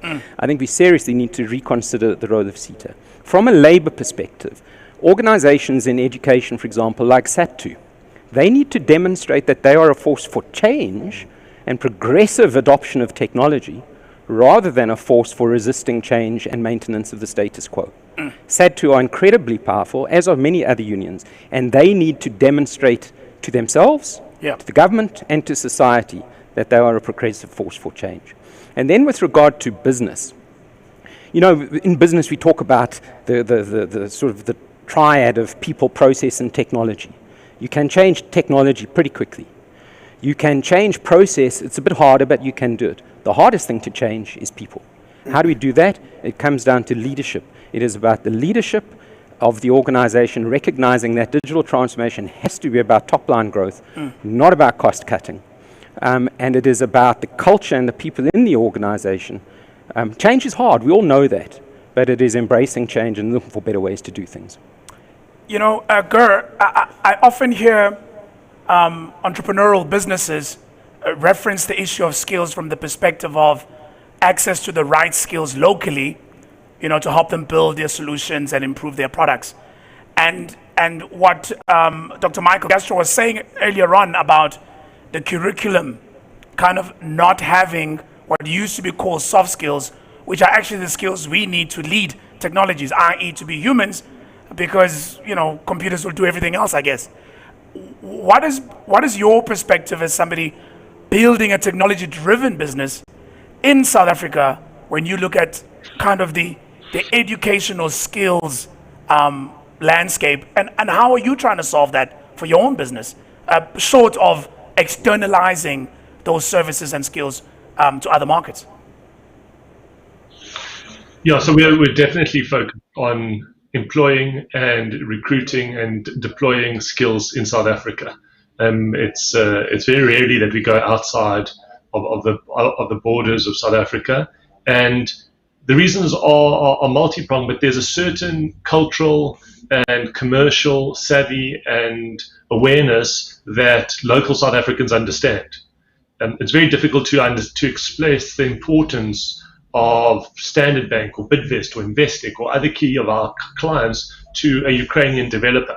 They didn't grow up going to a Standard Bank ATM, and they just don't have it embedded in their cell structure to understand the urgency of a data relating to a bank of that import. From a skills perspective, I think we find ourselves in a very interesting time, and to Professor Brian Armstrong's point, it is, I think, a time where we don't need to encourage disruption. Disruption is the lay of the land.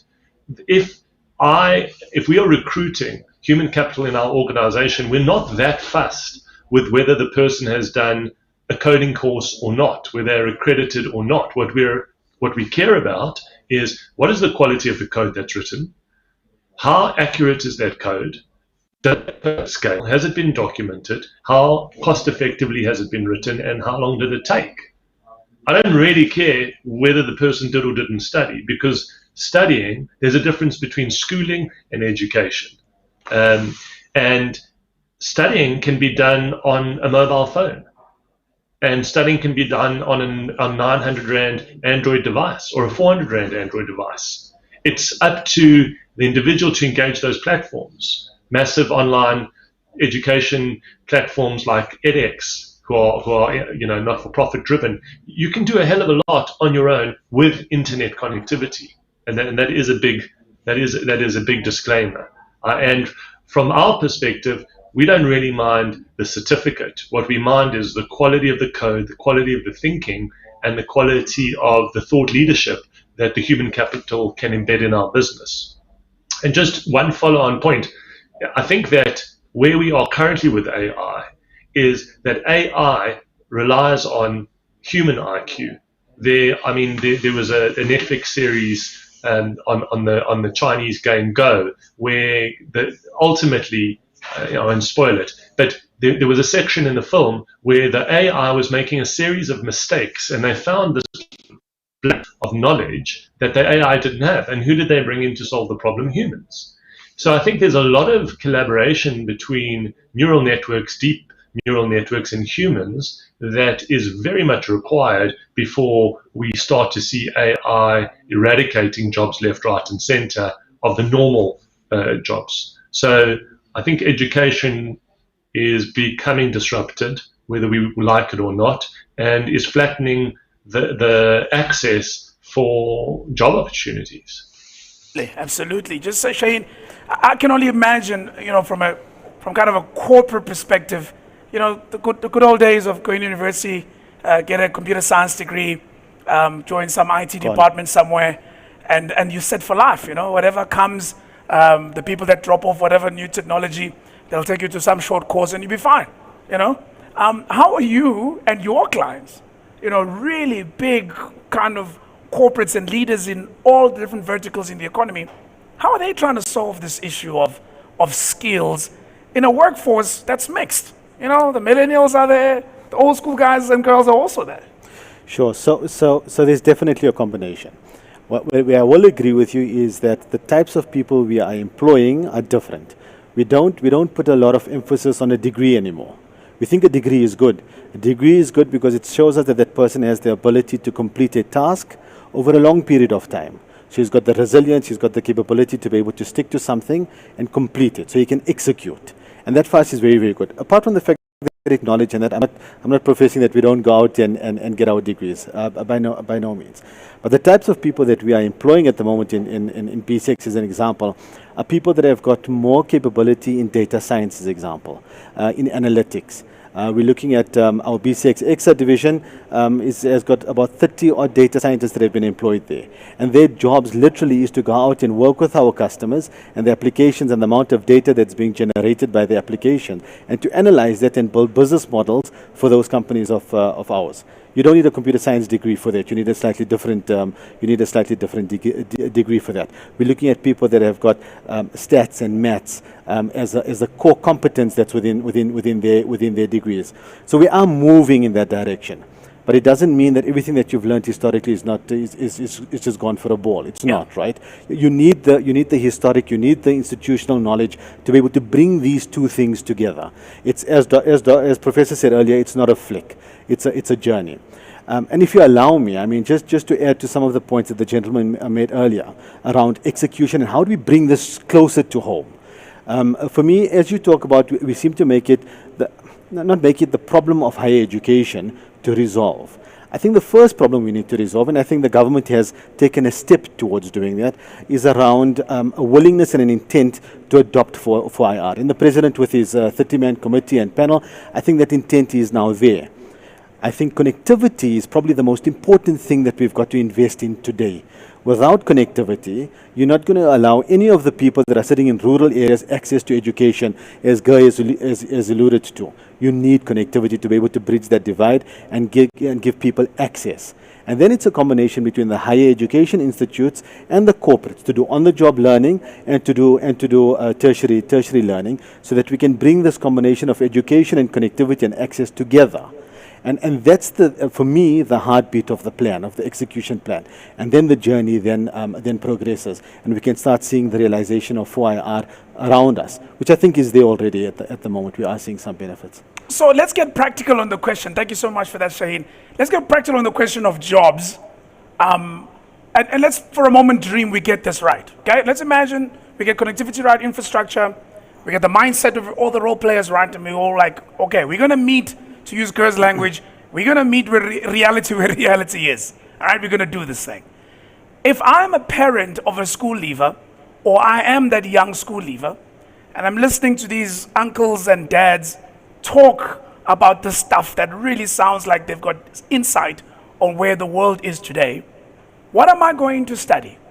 How do I secure myself that job in this new fourth industrial revolution world? And Dr. Castro, I want to start with you. You know, what's the shift then? What happens now? Because we can have the debate about those who are already in the workforce today, and that's fair to have the debate because I can appreciate the conflicting views and different opinions that may come out of that. But we do have a workforce that's available to us every year, and they're not being absorbed by this economy. What do they do, Doc? Well, I'm going to give two kinds of answers to that question. The one is I guess a more technical answer, and that is it depends on whether individual technological platforms are more likely to result in low-skilled employment or not. You know, and across the board, it looks like there's quite a few technologies that are going to actually cut down on employment at the low and medium skills. For example, Standard Bank's closure of a whole bunch of branches, or the investment of capital equipment in the manufacturing sector that substitutes labor. The areas for growth might be in the SME space or in growth areas. But I think another way of thinking about that question, and it was raised by the previous speaker, is the question of access to ICTs. And from a business perspective, I think it might bear reflection to think of it from a social science perspective, because that is a question of data justice. Access to ICTs is enshrined, well, not enshrined, but provided for in South African regulation, in which it's seen as a human right that should be progressively realized. And whether you are a learner looking for a way forward into the labor market that has a chance or not depends to a large degree on whether you have access to the internet. It's a fundamental difference and a chasm in our future labor market population. So to me, the first step, the early step, the step that matters for our future in 5, 10 or 20 years' time is the question of data access. And we know what the issues are there. Our market is almost oligopolistic. The pricing structure is prejudicial against the poor. The barriers to entry are high. The spectrum that is required to drop prices has not been released. There's a whole bunch of issues there that are not just sectoral, but also political and investment issues that really need to be addressed if we want to take the connection between the 4IR and future employment possibilities seriously. Where's it come from? Look, I think so. If you're a school leaver with the right aptitude, it's a really safe bet doing computer science, actuarial science, engineering, of course the usual things, right? But the reality is at the moment less than 10% of the workforce in South Africa and globally is involved in these technological disciplines. The rest of the workforce are bankers and nurses and engineers and doctors and accountants and so on. And the first thing I would say is we'll still need those, but make sure that you know how to use digital technology to do that job better. Or how can you transform doing that job by the application of technology? Those are really critical skills. I think then the other question is at a sort of economic level, where are the jobs going to come from? Shaheen mentioned earlier that he's seeing that companies are starting to shift towards looking for digital transformation to deliver top-line growth rather than just cost saving, which is, I'm glad to hear that, because up till now, the center of gravity of digital transformation has been in two areas. One, responding to customer demands, to not going to branches or shops, etc. That causes a transformation which loses jobs as you shut down branches, as you shut down shops. The other driver of digital transformation has been an efficiency focus, which is about transforming your internal processes, which also loses jobs. The focus has to shift to top-line growth. At a sectoral level, there was some work that was done by the South African Digital Age Initiative, and they identified 3 broad areas to focus on. The first is what they call building labor-consuming platforms. So things like Uber or Airbnb are the poster children of labor-consuming platforms, but there must be more opportunities like that we can identify and build out. The second is globally traded services. We used to call it business process outsourcing. Provided we can establish a sort of a relatively low level of digital skills in the country, we could actually grow that sector dramatically.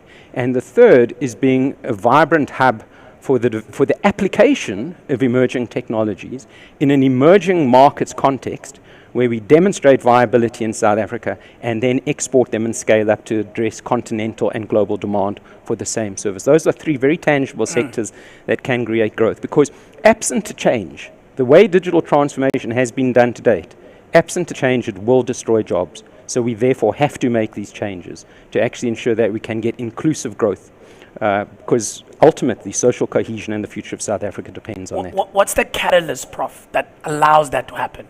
What is it that government, business, civil society? I think 2 of the speakers have already mentioned connectivity. You cannot be part of the digital age if government's not connected and if the people are not connected. And there's a number of interventions that can be done there and are being done. I was really pleased when the President announced in the economic recovery plan, there's a lot of focal areas, but one of them is investing in connectivity infrastructure to improve access to the digital economy. Because if you're not connected, you cannot be part of the digital economy. I think that's the first.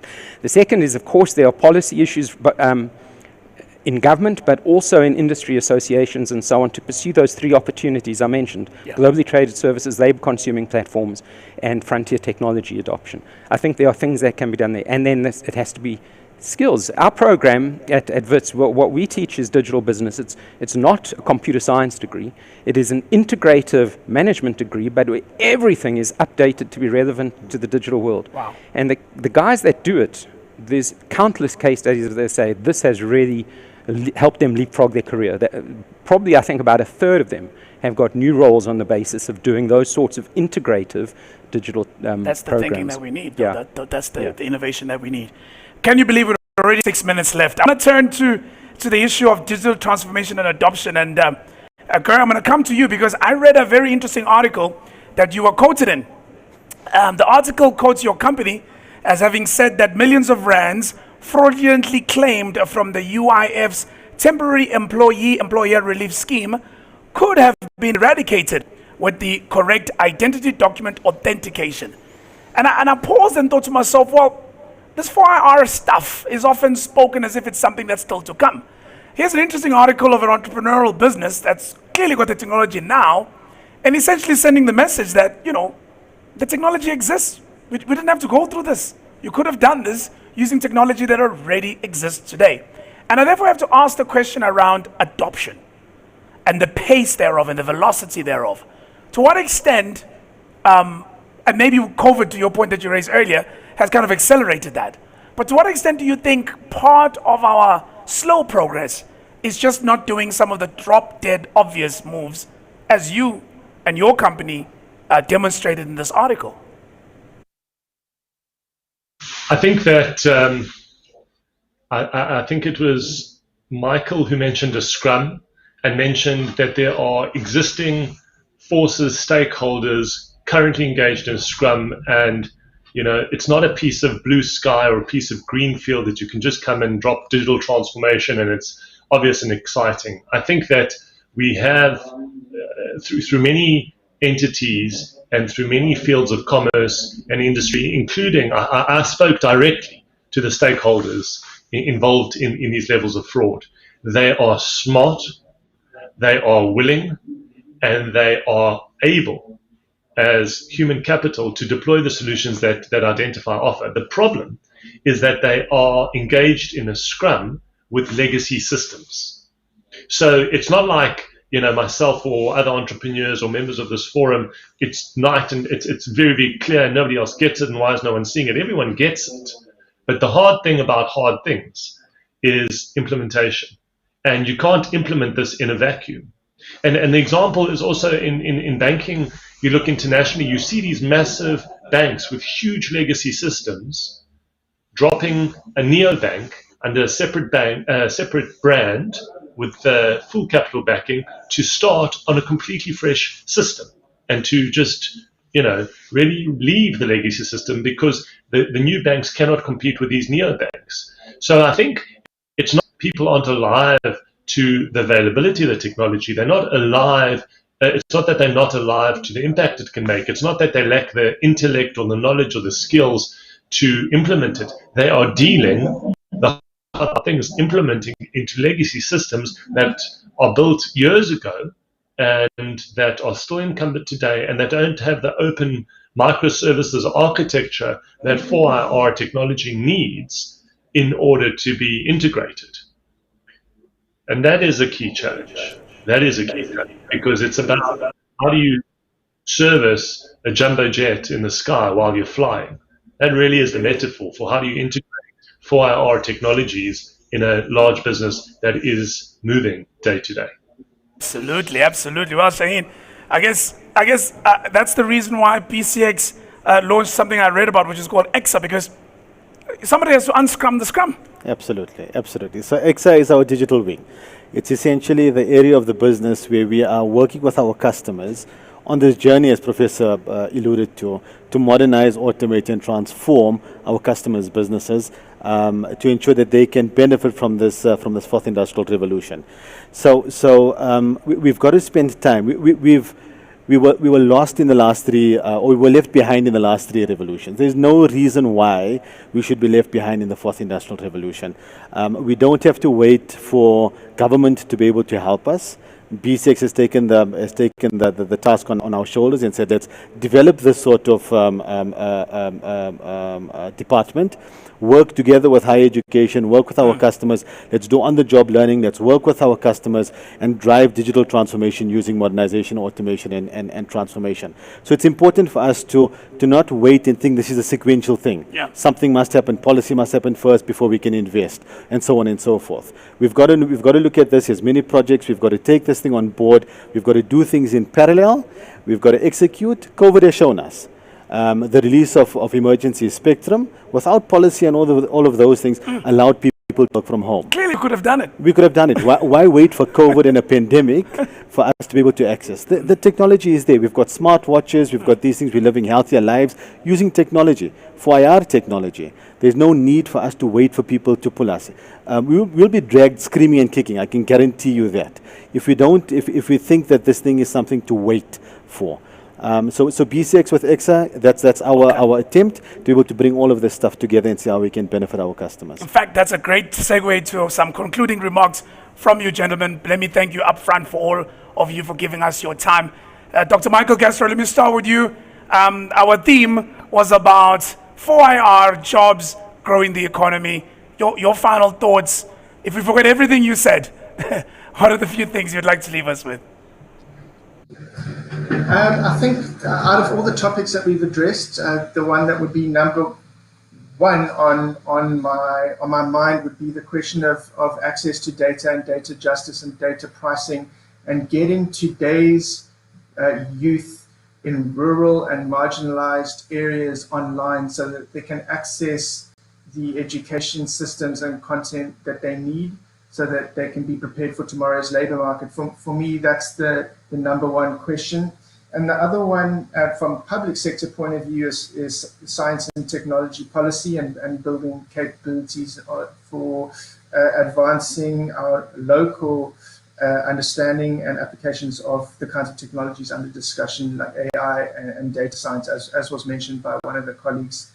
Those are, will feed into the demand for labor in an appropriate way to grow the economy and ultimately to mitigate job loss and try and stimulate job creation. Ger, your parting shot?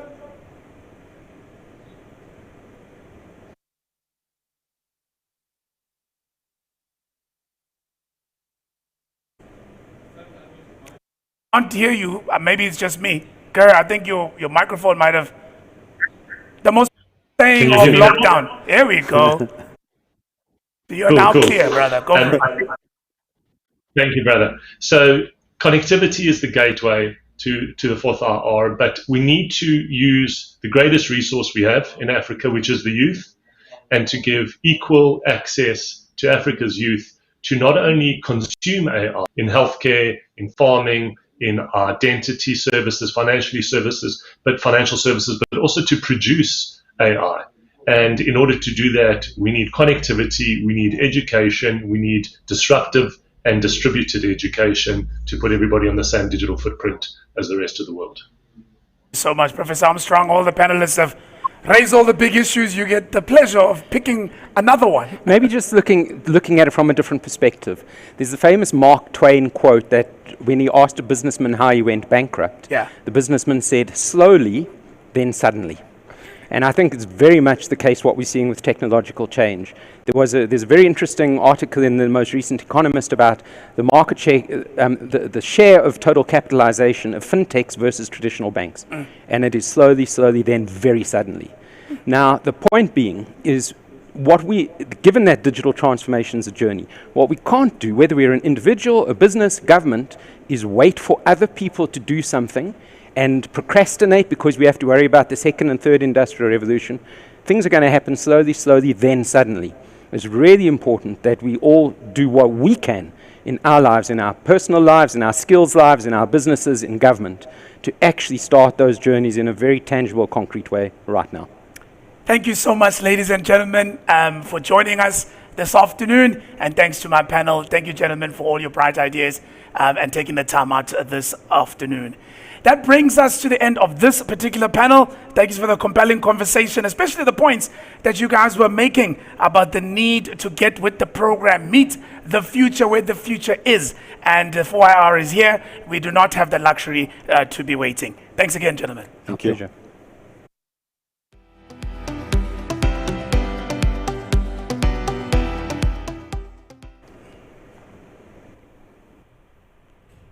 That brings us to the end of the 2020 Directors event.